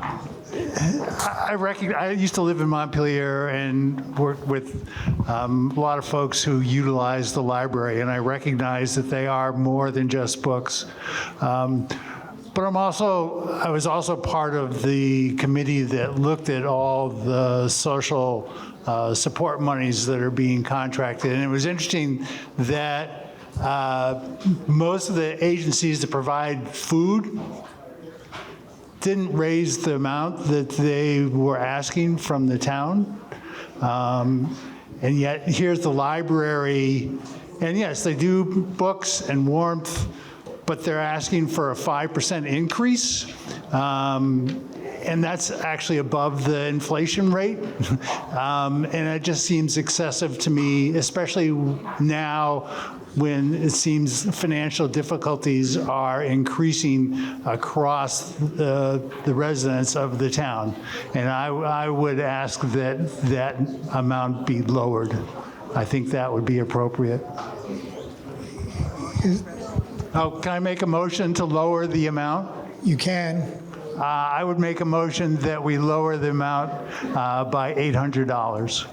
Okay, there's an amendment, proposed amendment on the floor to lower this amount by $800. Is there a second? It's been moved and seconded that we lower the amount by $800. Would people like to discuss this, or are you ready for that amendment? And can we have a hand up in the middle? I want just to ask for clarification on the point that Chris made about this article as it relates to the next article. Is Chris saying that the committee that reviewed all the requests did not grant, or we're not seeing the full amount that each of these entities requested in the next article, but we are seeing the full amount that Kellogg Hubbard requested? Is there somebody who can speak to that from the committee? Yes. Is this on? Yes. I was on that committee also. Chris did vote against it. The rest of us voted in favor of it. This was the amount that was requested by the Kellogg Hubbard Library. Isn't that what? I think the question is, did you cut any of the amounts from any of the other agencies? Oh, gosh. Jamie, do you have the list here? I don't recall that we did. Do you, Chris? No, yeah, okay. No. Okay, we have a hand up over here. Yeah, I can just speak to some of that. So a big part of the increase has to do with, as is true in other areas, health care cost increases. So it's not just a matter of general inflation. The cost of health care for staff is going up faster than that. Also, we are taking advantage of some cost of scale operations with some of the repairs that were done with the flood. We're now doing the HVAC system upgrades simultaneously because we're going to save about 30% of those costs by doing them together rather than waiting. So some of these are one-off costs that are explicable by that kind of timing and phasing thing, and trying to actually save money by doing these things simultaneously rather than one after the other. The library has been in need of an air conditioning upgrade for years now, and it's finally getting done. Anybody who spent time on the second floor can attest that it gets well over 80 degrees up there, and it's not comfortable. So this will take care of that. Okay, the amendment offered is to reduce the appropriation by $800. Are you ready for that question? We have another comment over here. I would like to move the question, please. The question's been called. All those in favor of ending debate, please say aye. Aye. Those who want to continue debate, say nay. The ayes appear to have it. The ayes do have it, and we are on to the amendment. All those in favor of adjusting the amount for the Kellogg Hubbard Library by reducing it $800, please say aye. Aye. Those opposed, say nay. Nay. The nays appear to have it. The nays do have it. We're back to the main question. Is there further discussion? Yes, there's a hand up here. Hi. So I truly don't understand. It's very nice. Again, yes, the library, for folks that are new, the library is not in Calais. Yes, many residents use it, and I've heard it's wonderful. just to bring it up, because last year it stuck with me. Many people complain about their taxes, and they keep going up with inflation, and we have no control over it, of course. But we do have to think, again, I mentioned this last year, the wants versus the needs. What stuck to me last year was that when the budgeted amount was brought up for the library, nobody blinked. But then when the volunteer fire departments ask for their amount, everybody has questions about it. That, to me, was unbelievable, because I just want to say I hope nobody has an emergency. Okay, like Doug. Nobody has an emergency. I think priorities need to be reset a little bit, or don't complain. Thank you. Further discussion, or are you ready for the question? Okay, and the question is, shall the voters appropriate $34,881 for library services provided through the Kellogg-Hubbard Library? All those in favor, please say aye. Aye. Those opposed, nay. The ayes appear to have it. The ayes do have it. Article 6 is passed. I'll try to get through one more article, then we have some guests here from. And this is Article 7, which has 27 organizations. I will not read them all, seeking the total sum of $29,199 for a variety of social services as listed on page 5 of your warning. Would somebody like to move this article from the committee? Been moved and seconded. We're open for discussion. Do you want to talk at all about your process, or just leave it open for debate? Well, I'll just say quickly that the members of the committee were Barbara McAndrew, Chris Andresen, me, and Barbara Butler. And we met and reviewed all the applications. I'm sorry. Is that better? Do I need to repeat any of that? Yeah. Did you say yes? Okay. Chris Andresen, Barbara McAndrew, Barbara Butler, and I were on the committee. We met, we reviewed the applications, we accepted all of them, almost all of them, with one or, I guess, except for the Kellogg-Hubbard Library, were the same as last year. And that was the process we went through. We recommend that you vote for all of them. Thank you.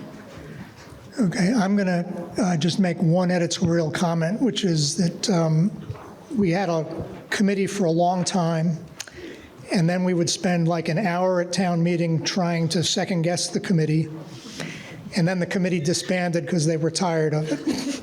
That doesn't mean you can't second guess or ask questions, but we'd spend an hour on, should somebody get $100 more or $50 less? It's up to you if you want to continue that tradition or not. But you may lose your committee if you go on too long. I object to this. I'm sorry. It's out of line, guys. That's fine. I'm done. I'm done. I'm going to call on Gail Graham. No, it's not. I'm Gail Graham, and I would like to share the, information from Central Vermont Home Health and Hospice, which I'm involved with, and just explain some of what they do. Probably some in the room have never had to deal with them, but a lot of us have. Because Home Health and Hospice status as a nonprofit, because it is regulated by the state of Vermont as a designated agency, it provides medically necessary care, nursing care, palliative consultative care, wound care, physical therapy, etc., as well as long-term care, family, and child health care to Central Vermonters, regardless of an individual's ability to pay. This means care for many individuals without insurance. And I'm just going to report for Calais for last year. Sorry. For home health care in Calais in 2024, there was 605 visits. Hospice care was 251 visits. Family child health was 27. Palliative care consultative services was 8. The total visits and contacts was $891, and the total number of patients was 56. And I can personally say we are so fortunate to have this here. I was a practicing nurse in California for a while, and in fact, a friend had care out there, and believe me, I can't tell you how fortunate we are. Thank you. We've had a motion to call the question. It's been seconded. This is to end debate on this article. All those in favor of ending debate, please say aye. Aye. Those opposed? The ayes appear to have it. The ayes do have it. Article 7, shall the voters appropriate the total sum of $29,199 to meet the amounts requested by the following organizations in the Calais and Central Vermont areas, which organizations provide social services for the benefits of residents, such amounts being reasonably necessary for support thereof. And then there's a list of the 27 organizations and amounts, again, totaling $29,199. All those in favor of Article 7, please say aye. Aye. Those opposed? The ayes appear to have it. The ayes do have it, and Article 7 is passed. At this point, I'm going to ask our representative, Mark Mahaly, to come up and take a moment to give us a report. And we also are grateful to have our State Treasurer, Mike Pichek, joining us today as well. Good morning, everybody. Before I pontificate about anything, can you hear me? Before I pontificate about anything, I have something to do that I really want to do, which is to read a certificate. It's got a gold thing on the bottom. Vermont Public Service Award. This certificate is awarded to Ann Winchester in recognition of 28 years of service to the town of Calais in every possible role. Awarded on Tuesday, February 25th, 2025 by signed by Sarah Copeland-Hanses. Congratulations.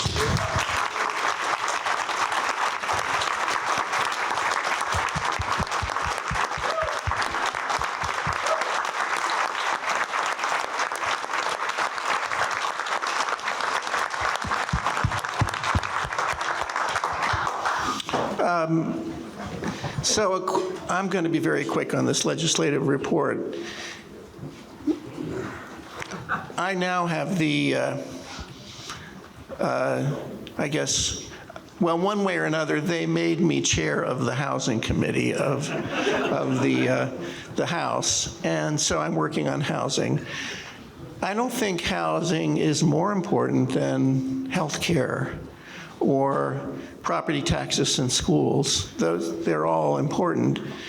I think of healthcare as a kind of a fundamental issue that housing that underlies the other issues, because we need to find a way to create more housing that young people, families can afford in Vermont, or we won't have enough people to populate our schools, young people, not enough children, and we won't have enough young people to contribute to our health care so that it is affordable.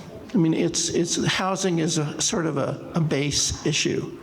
And right now in Vermont, I've heard dozens of witnesses in the last months. The free market cannot produce, outside of Chittenden County, the free market cannot produce housing that Vermonters can afford. The prices of materials are too high, and this is even before the, if I might express an opinion, idiotic tariffs that we're talking about.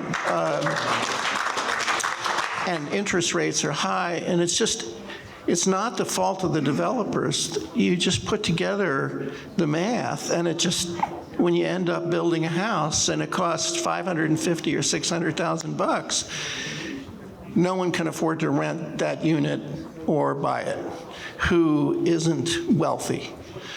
So this is something, and that means when we've had testimony, for example, I just heard testimony from a woman who is the head of the Northeast Kingdom Chamber of Commerce, and it was just terrible to sit through the stories, the very specific stories of the industries that are saying, we're ready to hire. We do hire. They come, they can't find housing, and they leave. It's that simple, and our schools are facing the same thing. So we have to find ways to make it easier to permit, less easy to stop housing, easier to finance it and finance the infrastructure, and easier to subsidize it. The bill that I'm putting out of committee has a lot of money in it, and the reason for that is almost anyone who is just a normal person cannot buy a house that does not have subsidy. And Vermont Housing and Conservation Board provides that subsidy, and VHFA does as well, but they can't do it without money, so it has to do with money. And as you know, we're wrestling, so that's taking up 98% of my time. I've learned in the legislature, you get so many things coming at you. If you don't focus, you don't get anything, you just don't get anything done. So I'm focusing on that. I'll only say about schools, what a mess. It's really a difficult, complicated problem to hold the line and bend the cost curve. I think we will succeed in doing that.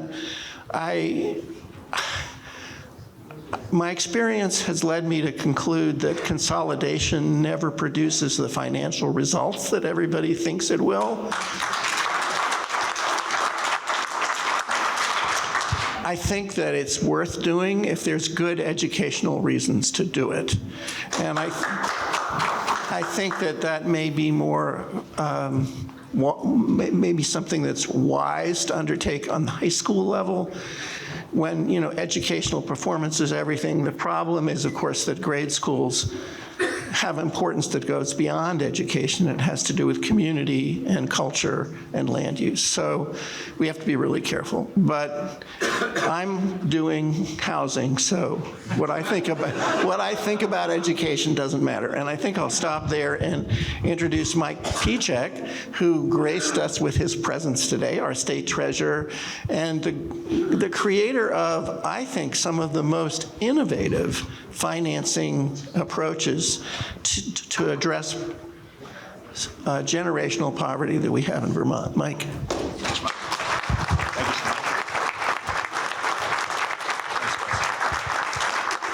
Well, thank you very much for that great introduction, Mark. It's great to be here with everybody in Calais. It's wonderful to be here on town meeting day. It's always a wonderful Vermont tradition, and for us that work in Montpelier, it's great to get out and hear what's on everyone's mind at the local level and have a conversation. So looking forward to hanging out with you afterward and grabbing some lunch too. But I think I think Mark really hit it on the head, talking about the importance of Gus's work and housing.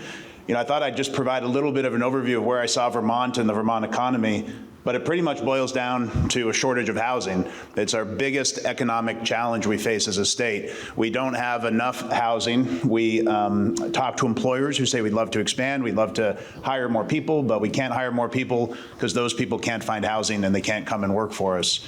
It's holding back the full potential of the Vermont economy. And the reason we have so much pressure on housing, there's a lot of reasons, but one of the big reasons is we had a lot of people move here in the last 4 or 5 years post-pandemic. It's put a lot of pressure on our housing market. People came from New York and from Boston and San Francisco. They came with cash. They bought their house without any contingencies. They brought their remote job with them.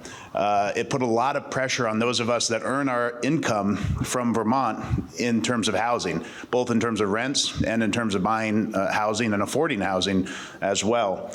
So there's a good side to that. We need more people in Vermont. We need a robust economy. We need to make sure we're growing in terms of supporting ourselves and being sustainable. We've seen increased tax revenues. All of that is good, but it's put a pressure on our housing market like we haven't seen in a long time. A lot of Vermonters are paying 30, 40, 50% of their income on rent. And when you're paying that much on rent, you can't save for retirement, you can't save for a down payment, you can't save to go to school yourself or for your children. So it's really not only just the pressure economically, but the pressure on individual family pocketbooks as well. And then the other thing is this, it's a social issue. I mean, the shortage of housing is leading to increased rates of homelessness across Vermont. It's harder to treat someone that has substance use disorder, someone that has mental health issues. That housing first model is really hard to implement when you don't have housing. So it's really holding back all of these social challenges we're trying to confront as well. And you heard Mark say it, but healthcare is intertwined with the issue of healthcare. There's CEOs of every hospital in Vermont that will tell you, when I offer somebody a much needed doctor, or specialist, or a general practitioner a job, they'll say, I can work anywhere in the country, and this is a great salary, but the housing is so expensive. Can you give me another 10%, another 15%, another 20% on the salary? And then the CEO is left with this decision. Do I give them 20% and increase the cost of healthcare in Vermont, which is already high?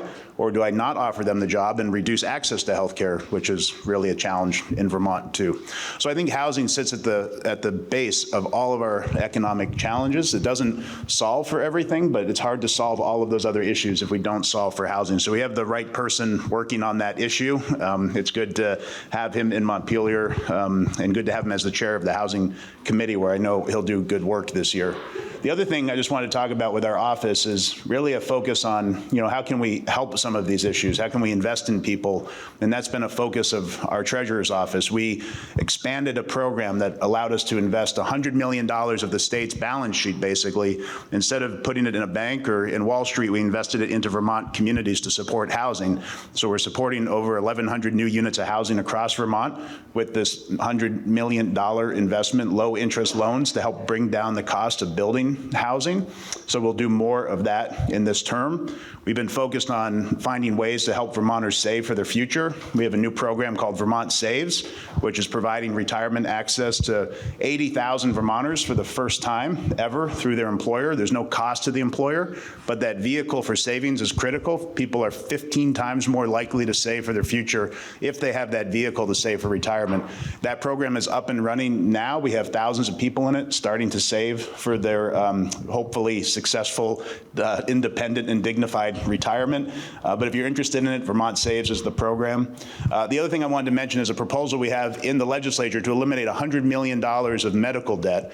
This medical debt issue is critical. People are really held back by the burden of all types of consumer debt, but particularly medical debt, which is not an indicator of your creditworthiness. It's not an indicator of your financial responsibility.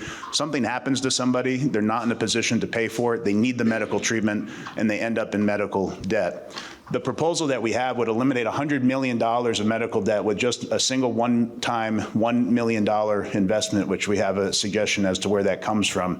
We're going to be buying older medical debt that really has limited economic value, but holds people back financially and in terms of the decisions that they make in terms of seeking health care because they're worried about going further into debt or have shame about holding that medical debt to begin with. So we'll be able to wipe clean and invest in 60,000 Vermonters that hold medical debt. The last thing I want, well, thank you.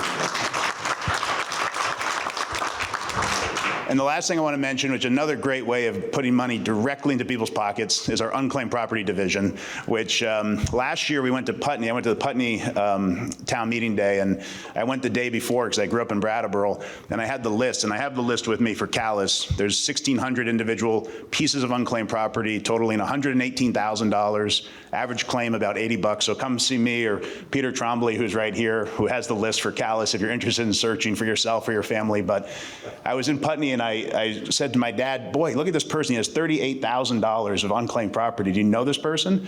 And he goes, what's his name? And he said, oh, I know that person. I've been doing his taxes for 40 years. So that's great. And he goes, does he live on this road? And he said, yeah. And I go, well, can you give me his phone number? So I called him the next day on the way to the town meeting, and his daughter answered. And I said, this is Mike Pichek. I'm the treasurer. We have $38,000 for your dad. You know, it took a little while to convince them that that was true. It's funny because he had like 4 children, and 3 of them lived in Vermont, and 1 of them didn't live in Vermont. And the 3 in Vermont were like, no, it's Mike Pichek. It's legitimate. And the one that didn't live in Vermont was like, that's a total scam. There's no Once they convinced the out-of-state brother that it was not a scam, we got the money back to him, and that's wonderful and everything. But then a few months later, we got a note from his daughter who said, you know, we didn't know about this money. It was a life insurance proceed from his wife who had passed away. We didn't know about it. We would never have claimed it. The fact we have it now means our 98-year-old dad can stay in his house for 1 more year. So that was a really big, impactful story. So we always do our best to try to promote unclaimed property wherever we go. You can also search our website, missingmoney.com, but we have the sheet for Calais here today. So thank you so much for having me. Look forward to having lunch with you. Thank you.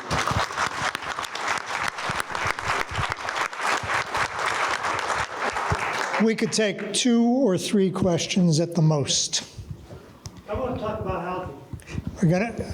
She's got the floor before you. You've had it many times.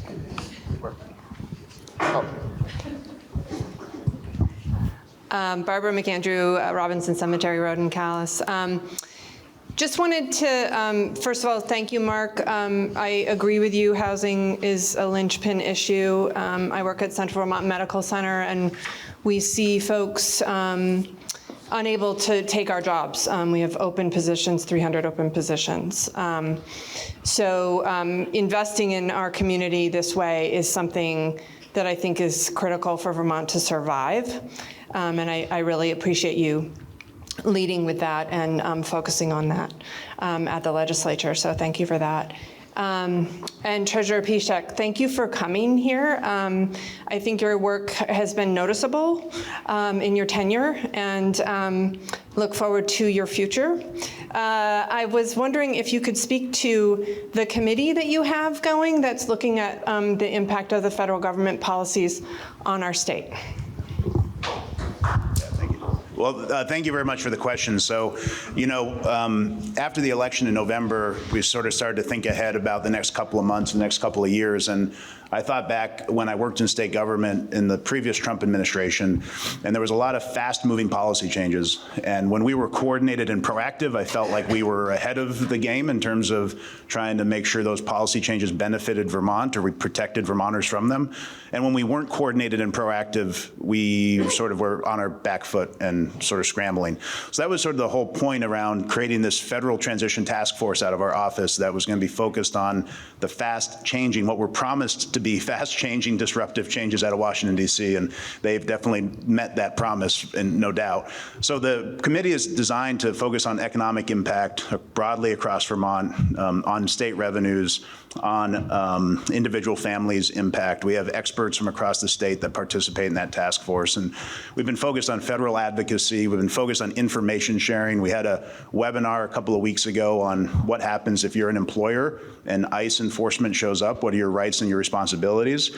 We put the notice out for it, and within 4 or 5 days, we had 1,000 people RSVP. It was the maximum number we could have for the webinar, which I didn't know was a thing in the past. We have another one coming up in a week about doing business in uncertain times. It talks about just sort of this uncertainty that exists right now across the economy. And then we also have been focused on policy issues. What can we do in Vermont to sort of have flexibility in our budgeting? What can we do in Vermont to sort of put money aside for certain things, including natural disasters, which I'm sort of most concerned about because we're heavily dependent on the federal government for disaster recovery and relief. And it's an area where the president personally has a lot of discretion as to declaring a national emergency or not. So we're continuing to think through what are these policy changes, how can we get ahead of them, how can we, are there advantages, are there benefits that we can take advantage of? But mostly it's been about how do we protect Vermont's economy and our state revenues. Yes, I have a hand over here. No, you're third. Yeah. Morning, Fletcher Dean. I've just noticed, and I'm sure all of us have noticed, every single year how salaries go up by thousands of dollars, and it's not necessarily merit-based. And you just kind of wonder what's going on here. And the answer usually is health insurance. Costs keep going up. They go up faster than the rate of inflation. And this is totally unsustainable. There's a lot of people on top of these healthcare corporations that are making huge amounts of money. And healthcare in other industrialized nations and free nations is a human right. And people don't have to pay massive premiums, massive deductibles, don't have to deal with crappy healthcare systems or have to wait forever to get an appointment. So anyway, Peter Shumlin, our former governor, got reelected with a promise to have public health care system in Vermont. After he got in, he said, I guess we can't do it after all, we can't afford it. I think that we just really need to get creative here, folks, as a state and self-insure.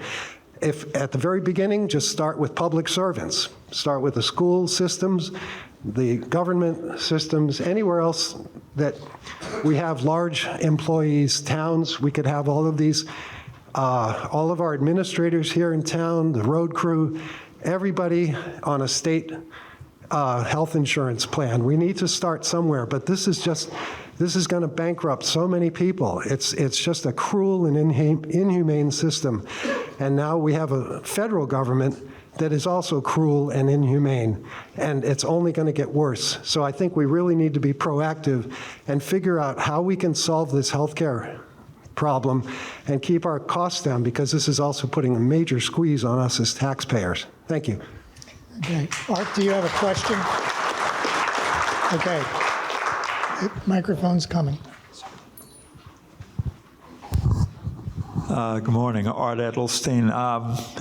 For Mark, about housing. Right after World War II, a gentleman, I don't remember his first name, Levitt, put together a plan out on Long Island, I believe was the first one, mass housing for starter families. One of the problems I think we have is we have overhoused. Who needs 5 bedrooms since nobody has 5 kids anymore? We need smaller houses. I believe, I'm not a builder, but I believe we could probably, maybe even the state could put together some plan to have a whole lot of these smaller 2-bedroom houses, no big basements, none of this, just basic houses that could be built at a more modest rate. The other thing I would say, and there's one that I haven't been able to get into, right on the county road, tiny houses. There are so many people who are single or a couple who you don't need 2,500 square feet. They're living in 400 square foot houses, and they're probably very happy. And I think that's what we need to do. We need to, I hate to say, think outside the box, but you get the point here. And maybe you can get that ball rolling. Okay. All right. I think we need... You want to talk about housing? Do you have a question for these folks? Okay. Well, this will be the last question. But we need it to be a question, Doug. I will be a question. Well, maybe it's not a question. But anyway, I own a house. You guys listening? I own a house, and I tried to rent it to traveling nurses, to anybody. You know, they stick me every single time. They go to South Carolina, owe me $4,500. We got to do, no, I won't rent to them. So why should I rent to people that won't pay me that kind of money? They owe me. They take off in the middle of the night. They leave a goddamn mess. So, Doug, you want changes to the landlord-tenant law? Is that what you're telling us? What, they can change it to anything you want, but I tell you, I'm not going to do it anymore. So you can sit there and scream and jump up and down. No wonder people don't want to build houses and rent to people, because they leave in the middle. What should happen, the state of Vermont should guarantee that money. Could guarantee me that I'm going to get paid. And when they take off to South Carolina or Florida on me, I can't go down there and get my money. When they had, no, I'm not doing it. I had 9 people in my house, upstairs and down, and they destroyed it. They destroyed it. Why do I want to rent it? I don't. I fix it up, and we're selling it. We're getting rid of that stuff. Okay. Land. Do you have a question, Doug? Yeah. Why the hell when we landlords get paid? Let him talk about it. Okay. All right, he's going to answer your question as best he can. Yeah, let him. Okay. Don't try to shut me off all the time. I just wanted to see if there was a question. That was what I asked when we began. Is there a question? Are you going to be able to help us on that? No, they're going to take off and... You're going to let him answer your question? Maybe. We heard testimony from a lot of landlords. And amongst their testimony are stories like this. We also heard testimony from a lot of tenants who told us equally horrible stories about landlords. The mutual negative views in these two communities are very strong. It's clear, though, that the status quo is really terrible for everybody. A lot of landlords are reacting as this gentleman, saying, I just don't want to invest in this. And of course, they hear stories. So they're just thinking, I wouldn't buy a new unit. I can't do it because of these problems. At the same time, tenants are being evicted at an ever-increasing rate, sometimes because for good reason, like they're damaging the property or they can't pay, but sometimes because the landlord is selling the building and the market is going up, the prices are going up, so the temptation is to sell and just make some money. So it's a complicated problem. I, frankly, thought about addressing this problem in the housing bill. We had a lot of testimony. And I felt that the chances of finding a solution that everybody could agree to in the next 2 or 3 weeks, which is what I've got, were 0.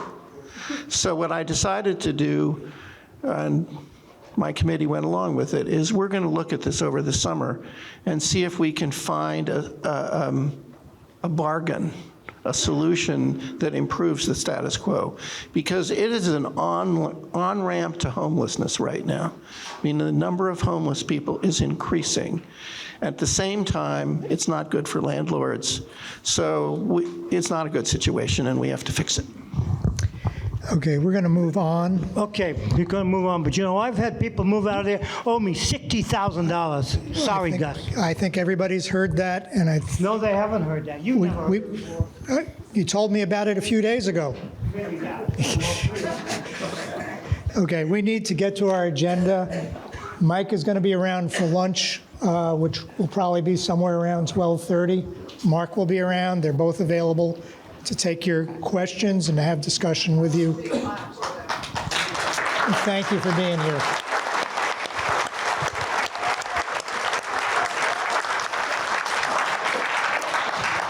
Article 8, shall the voters establish a reserve fund under the control and direction of the Select Board in accordance with 24 VSA, subsection 2804, to be known as the East Montpelier Fire Department Facilities Reserve Fund for the purpose of contributing to the maintenance of the East Montpelier Fire Department building. Does somebody want to move Article 8? It's been moved. Do we have a second? It's been moved and seconded. Is there discussion of this article? Yes. Thank you. Craig Lyon again. I am a staunch supporter of both of our fire departments. I'm finding myself looking at numbers and finding details that don't make sense So we've got to basically trust whoever has put these numbers together to say this is what we need. When it comes to the fire departments, the emergency services, I'm all in. I also need to say, Gus, that I found your editorializing on Article 7 to be way out of bounds. It's not the moderator's job to squelch debate. It's to encourage it. It's to help the body move through our agenda. And for you to suggest that, you know, we could take questions if you want to do that, but it could take an hour, I find that to be objectionable and dangerous. I'm speaking, I'm sorry, I've got the floor. I find it dangerous and out of line. You're entitled to your opinion. Thank you. Okay, so Article 8 is to establish a reserve fund for East Montpelier Fire Department facilities. We have another comment here.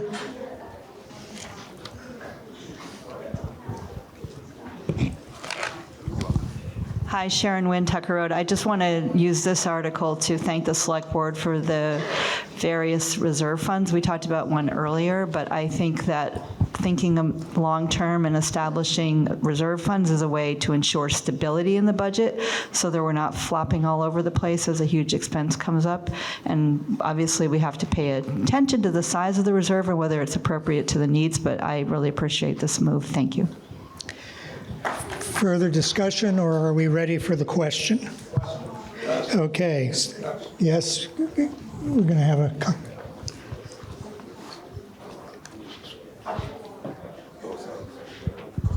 Barry Bernstein.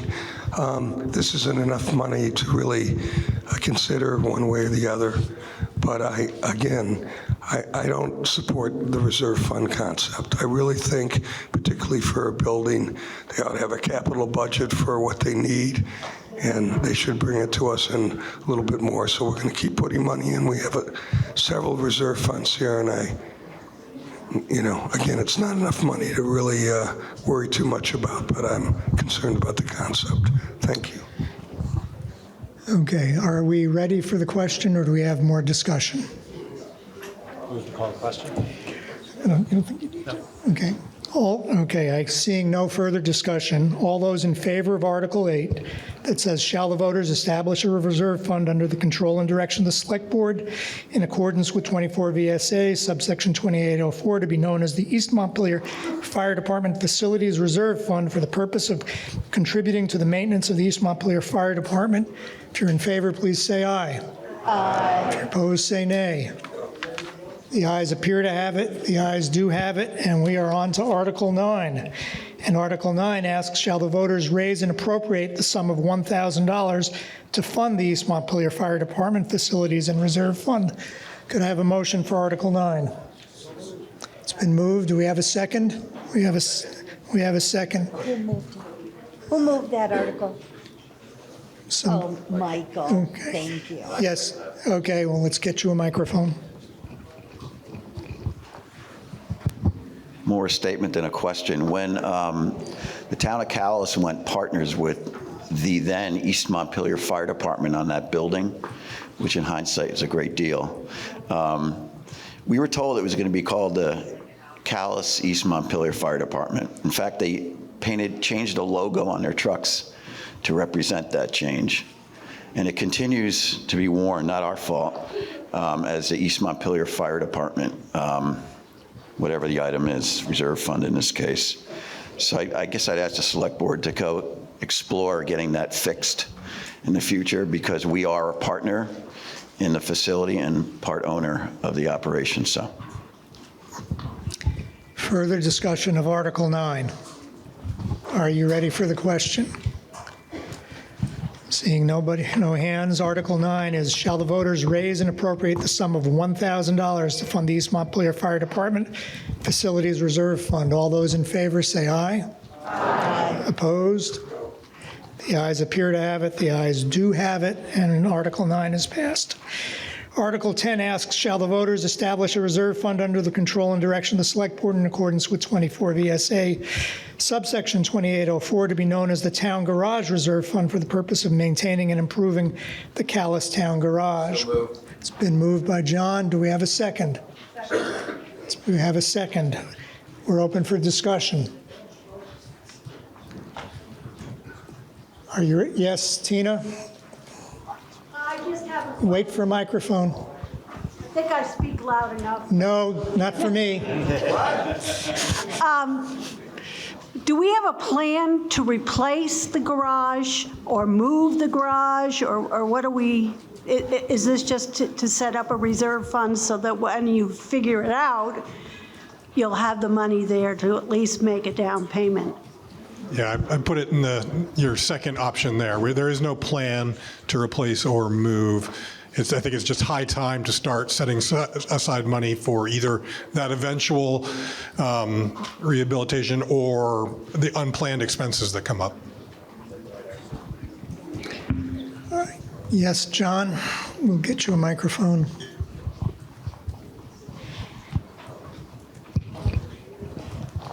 More a statement than a question again. Previously, the Town of Calais Select Board was exploring the potential purchase of land more centrally located in town so that we could have a second stockpile area and maybe a small building to store a payloader to load sand and gravel. It's a question. Has the Select Board continued on that path, and at least exploring that a little bit? That's a great question. Again, Jordan Keys, the chair of the Select Board. So the short answer is yes. So the town recognizes a need and the limitations of the existing parcel where the town garage is located and its structure. It's a right now I'd say we're at the plan to make a plan stage. Parcels don't come up very often, and we don't have any control over which parcels do. So part of what we're working through right now is trying to better understand what the needs are and what the requirements would be for that type of acquisition and how we would fund it. There is a property purchase proposal that's been put before the town, which some of you may have seen on various Select Board meeting agendas over the last few months. And I think that's a good representation of the types of opportunities that we need to be looking at. That one got a little more complicated than we were initially anticipating it. Otherwise, it would have probably been brought before the voters for this town meeting. But we're still engaged in that particular dialogue for sure. But I do think in general, we need to be looking at opportunities and qualifications. What kind of characteristics do we want to see, and then maybe even doing some outreach, because it's a real need. Stockpiling is a great way for us to control costs, material costs. So I think I'll leave it at that. Thanks. Okay, further discussion, or are we ready for this question?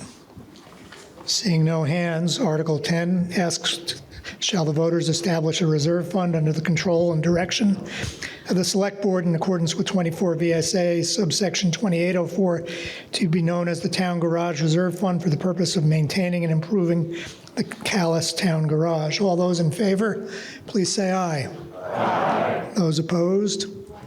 The ayes appear to have it. The ayes do have it. Article 10 is passed.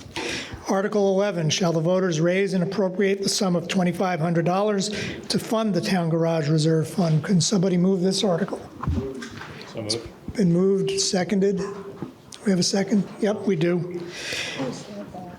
What? Who said that? Who moved it? I guess I did. Jordan did. Jordan did. Thanks. Discussion? Ready for the question? And the question is, shall the voters raise and appropriate the sum of $2,500 for the Town Garage Reserve Fund? All those in favor, please say aye. Aye. Those opposed, say nay. The ayes appear to have it. The ayes do have it. Article 11 is passed. Article 12, shall the voters establish a reserve fund under the control and direction of the Select Board in accordance with 24 VSA subsection 2804 to be known as the Cemetery Fence and Infrastructure Fund for the purpose of replacing fences and other cemetery infrastructure beyond normal maintenance. Would somebody move this article?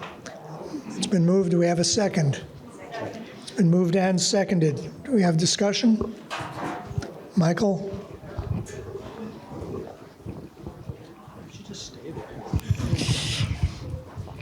Thank you. Michael Fullerton again, Cemetery Chair Commissioner. As I mentioned during the budget discussion, we spent a lot of money replacing 2 fences in town. They are now pressure-treated lumber and should last a lot longer, but they won't last forever. And as I also mentioned, at some point in the future, we will need to fence in the Hudson Cemetery, which is currently unfenced. Both these things are going to be a lot of money. So we are, like other reserve funds, saying let's start putting money away now. So in 20, 30, 35 years, when somebody says we need 30 grand for a fence, we'll have at least a good chunk of it. Acknowledging Barry's disagreement with these funds. So that's it. It's a plan for the future. Let's not get stuck with $30,000 of fence repairs all at once. Okay. Discussion? Yes, there's a hand right here.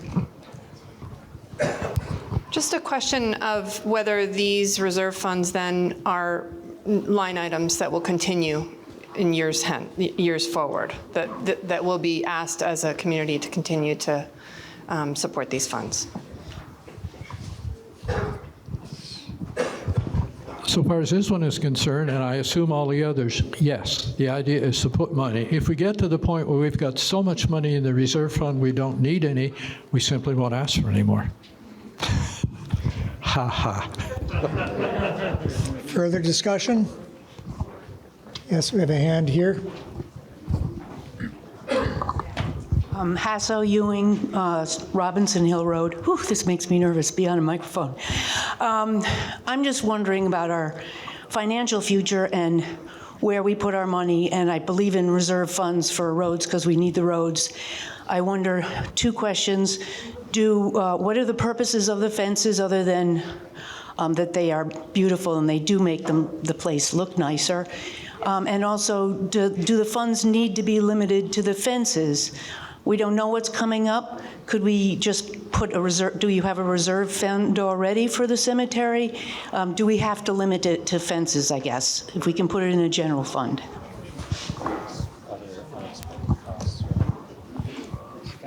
Does anybody want to respond to that? Go ahead, Jordan. So this reserve fund does also include other infrastructure funding. So it wouldn't just be fencing. Fencing is called out, but it would also include other unanticipated, non-regular maintenance costs. And part of the thought process there was to provide a reserve fund for responding to some of those unforeseen or unanticipated maintenance costs without having to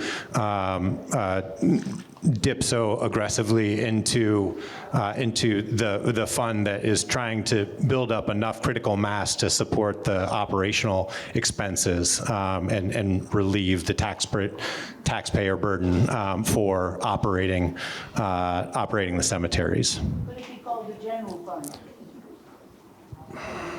I think that would be too general. We wanted to limit it to infrastructure-related things because there is already kind of an operational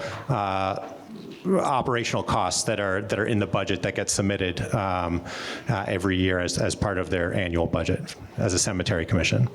Can I keep doing this? Can we take the fencing out as the primary or the first item that's in that name, so that it can be used for whatever without a preference, which,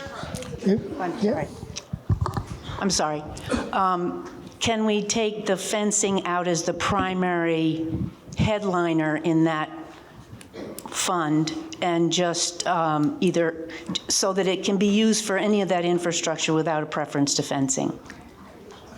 I suppose you could, but, and if you want to amend the article that way, you can. It just appears to have a priority. I'm sorry. Well, when I think the word infrastructure would include fencing in my mind.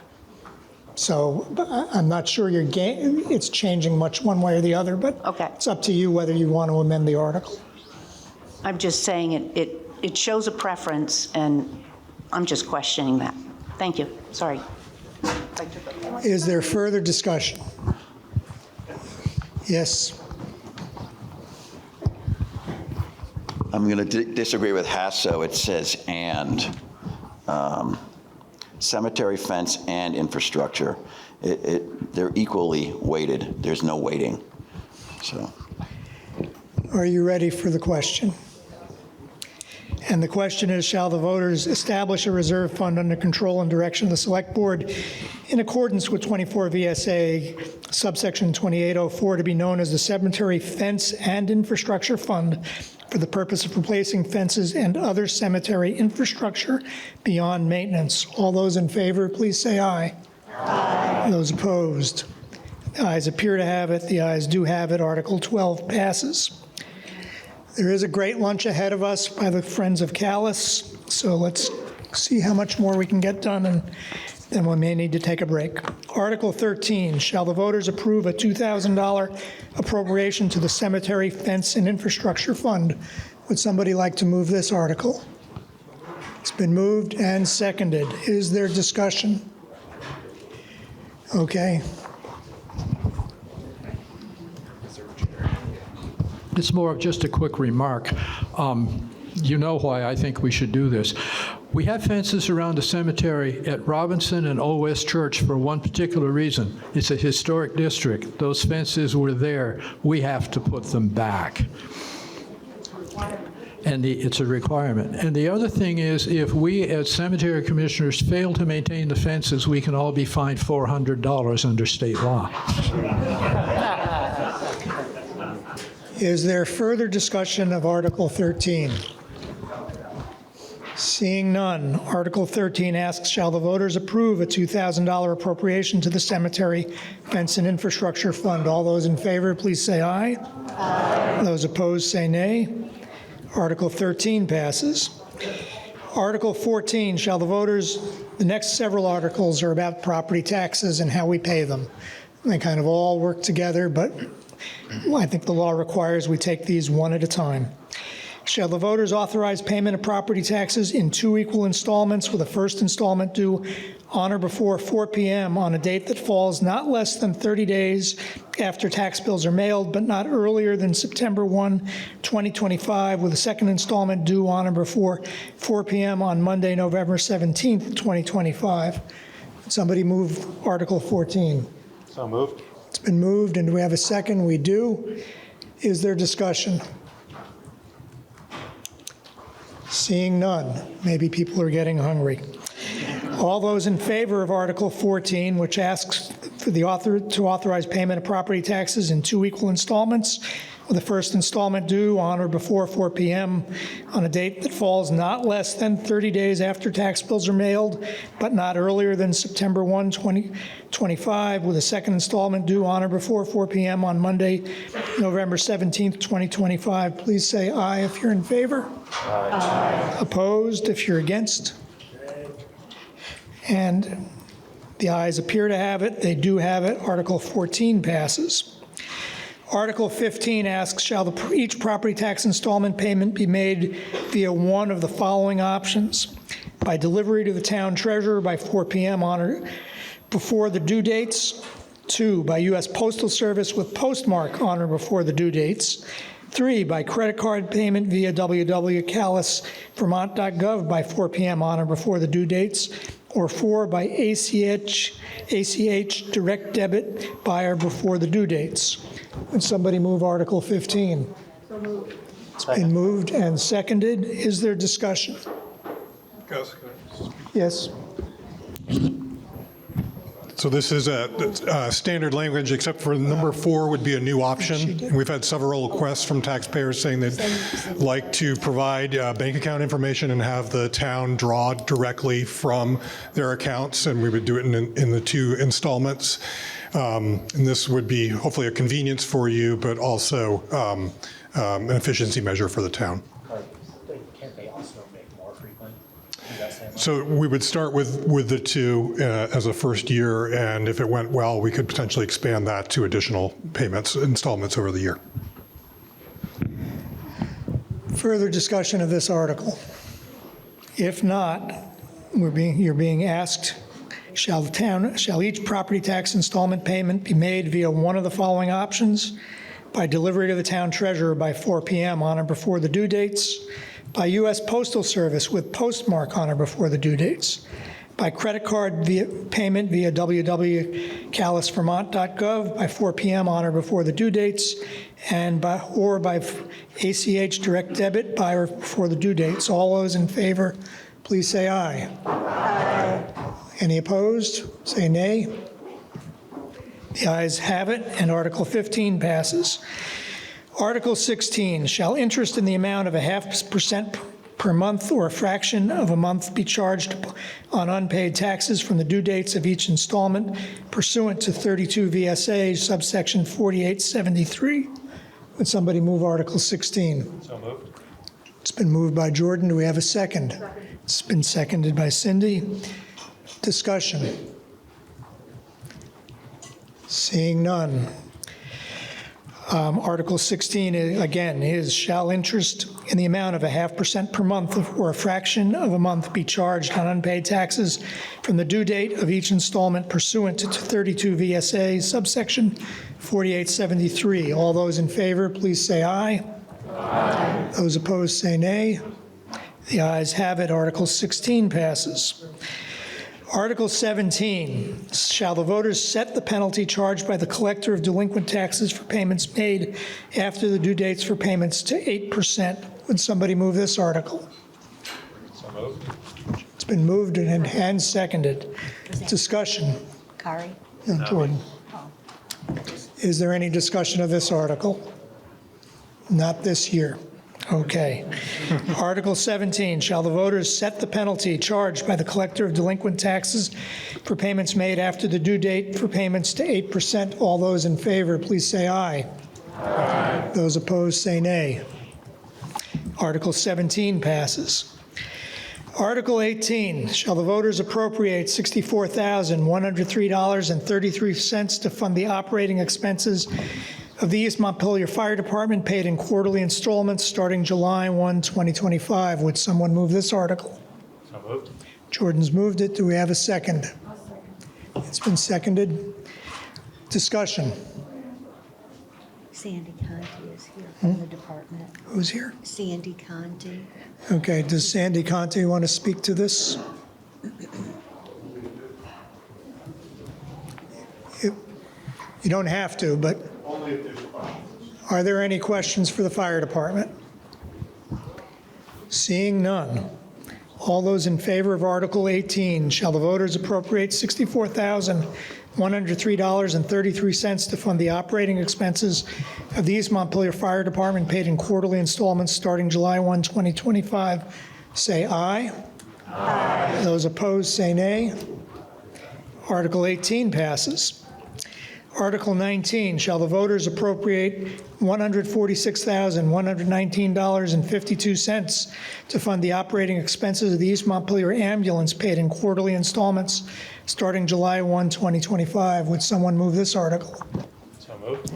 Sure, it's been moved. Do we have a second? It's been seconded. Okay, discussion, questions? Seeing none. Article 19 asks, shall the voters appropriate $146,119.52 to fund the operating expenses of the East Montpelier ambulance paid in quarterly installments starting July 1, 2025? If you're in favor, please say aye. Aye. Those opposed, say nay. Article 19 passes. Article 20, Shall the voters appropriate $14,884 to be contributed to the Woodbury Volunteer Fire Department Truck Replacement Fund and paid in full by July 1, 2025? Would somebody move Article 20? So moved. Jordan's moved it. We have a second. Discussion, questions? If not, the question for you is, shall the voters appropriate $14,884 to be contributed to the Woodbury Volunteer Fire Department Truck Replacement Fund and paid in full by July 1, 2025? If you're in favor, say aye. Aye. If you're opposed, say nay. Article 20 passes. Article 21, and then you get lunch. Oh, we do have 22. That could go on a while. Shall the town appropriate $80,805.19 to fund the operating expenses of the Woodbury Volunteer Fire Department, consisting of $47,805.19 to be paid in quarterly installments starting July 1, 2025, and two, $33,000 to be contributed to the Capital Replacement Fund and paid in full by January 1, 2026. Would somebody move that article? So moved. Jordan's moved it. Do we have a second? We do. Discussion. All those in favor of Article 21, which says, shall the town appropriate $80,805.19 for the operating expenses of the Woodbury Volunteer Fire Department, consisting of $47,805.19 to be paid quarterly in quarterly installments starting July 1, 2025, and $33,000 to be contributed to the Capital Replacement Fund and paid in full January 1, 2026. Please say aye. Aye. Opposed, say nay. Article 21 passes. Article 22 is to transact any other business that may legally come before the meeting. As I said at the beginning, we can't take binding actions, but we can hear about issues that are on people's mind. It's also a good time for announcements. David Healy, you had your hand up, so we'll get you a microphone in the middle. I think they're sleeping. David Healy in Calais, but also the alternate delegate to CV Fiber from the town. And I'm sorry there was not a town report in this year's report. But what I wanted to report are reports from this year on the table over there. There was no construction to speak of this year in Calais because of money, a lack of money. But the big news, the big change was that Central Vermont Communications Union District merged with NEK Broadband to create a 71-town communication union district. What I'd like to say is there will be no limited construction this year. If you live on Max Gray Road, you're going to do really well this year. But the good news about that stretch is it creates a complete ring of fiber for the network. So if one piece goes down, it's whole for the rest of the network. Right now, of the number of people who have access to it, only 33% of people have signed up for the service. The more people who sign up for the service, the more sustainable the operation will be. The second thing we agreed to do this year is for those who were on a subsidy from the FCC in the last year, which expired, we are going to provide the same subsidy to those people who have an income qualification. In addition, the $99 startup fee, if you're income qualified, you can have that waived. So a lot of little things that don't add up until you look at it. 70% of the town has service, and I really apologize for all the people who are not getting service right now, and it's been a long haul for you and for me. So that if you want to get the complete summary of what I've written up here, it's on the back table, as well as the map showing the areas that have service, the ones that are being planned for this spring and summer, and I'll answer any other questions then. Okay. Yes, we have a hand right here. Nope. Is there other business anybody'd like to do? Right in the middle here. Hi, I'm Jody Gladding. I'm on Viper's Ride in East Calais. And my question, I guess, is to the whole select board. I'm curious, the town hall has come up a few times in this meeting, and it's sitting over there empty right now. And I, for one, really miss that place. And I'm just curious why we have never returned to the town hall for a town meeting.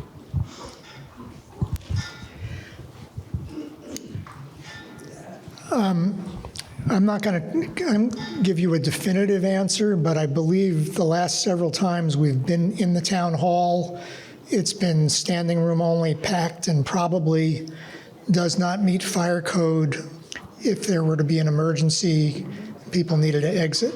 And I think that was what caused us to move here to begin with quite a number of years ago. Like you, I love having meetings in that hall, but that's my recollection of what the reason we moved here to begin with was. Tegan? I just want to follow up on that. We don't have the sufficient number of bathrooms for the number of people who usually turn out to town meeting. The roads are usually muddy this time of year, as is the parking lot. The upstairs is not heated. The kitchen facility is not as extensive as it is here. There's a number of factors that have gone into the move here. This just works better on all the logistic levels. I appreciate everyone wanting to go back. I would love to hold a town meeting there. It just doesn't seem to work for what we need as a town to hold a meeting. We have another hand next to Joe. Yeah, hello, my name's Walter Opazinski. I live over on Bliss Pond Road. I got a really quick survey and a quick announcement. Just raise your hand if this applies to you. Do you know how to use a hoe? Do you know how to use a rake? Do you like to eat food? Okay, the Calais ball field off 14 needs a little TLC. So we're going to get together a volunteer day. If you're interested, there's a table back there with a little sign-up form. We'll do it potluck style, and we'll tune that field up. As soon as the snow's gone, we'll have more details. Thank you. We have a hand up in the front, and then we'll get to Barbara. This is John Rosenblum on Worcester Road. I'm just want to make an announcement for the board of the Maple Corner Community Store that we're having our annual meeting for shareholders on the 9th, that's Sunday, at noon. Please come. Okay, and Barbara, did you have your hand up? Okay. So.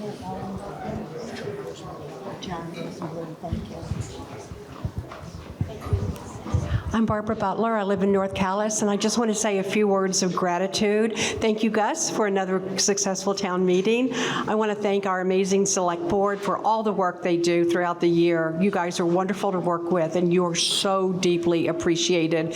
I want to thank the people that I work with in the town office, Kari Bradley, Tegan Dykeman Brown, both of whom I love dearly and appreciate, and we are so blessed to have them working on behalf of Calais along with our road crew. And all of the folks in this room and beyond who volunteer tirelessly for many boards, committees, and commissions. You are what make Calais happen, and thank you all for coming today. We have the different boards, committees, and commissions have tables with displays in the back of the room. I encourage you to visit them. And on behalf of the town office, we have a beautiful new Calais roadmap. So today's an opportunity to get either a free black and white copy of the roadmap. The paper maps in color are $2, and a beautiful laminated map for $5. So thank you all for coming for a wonderful town meeting.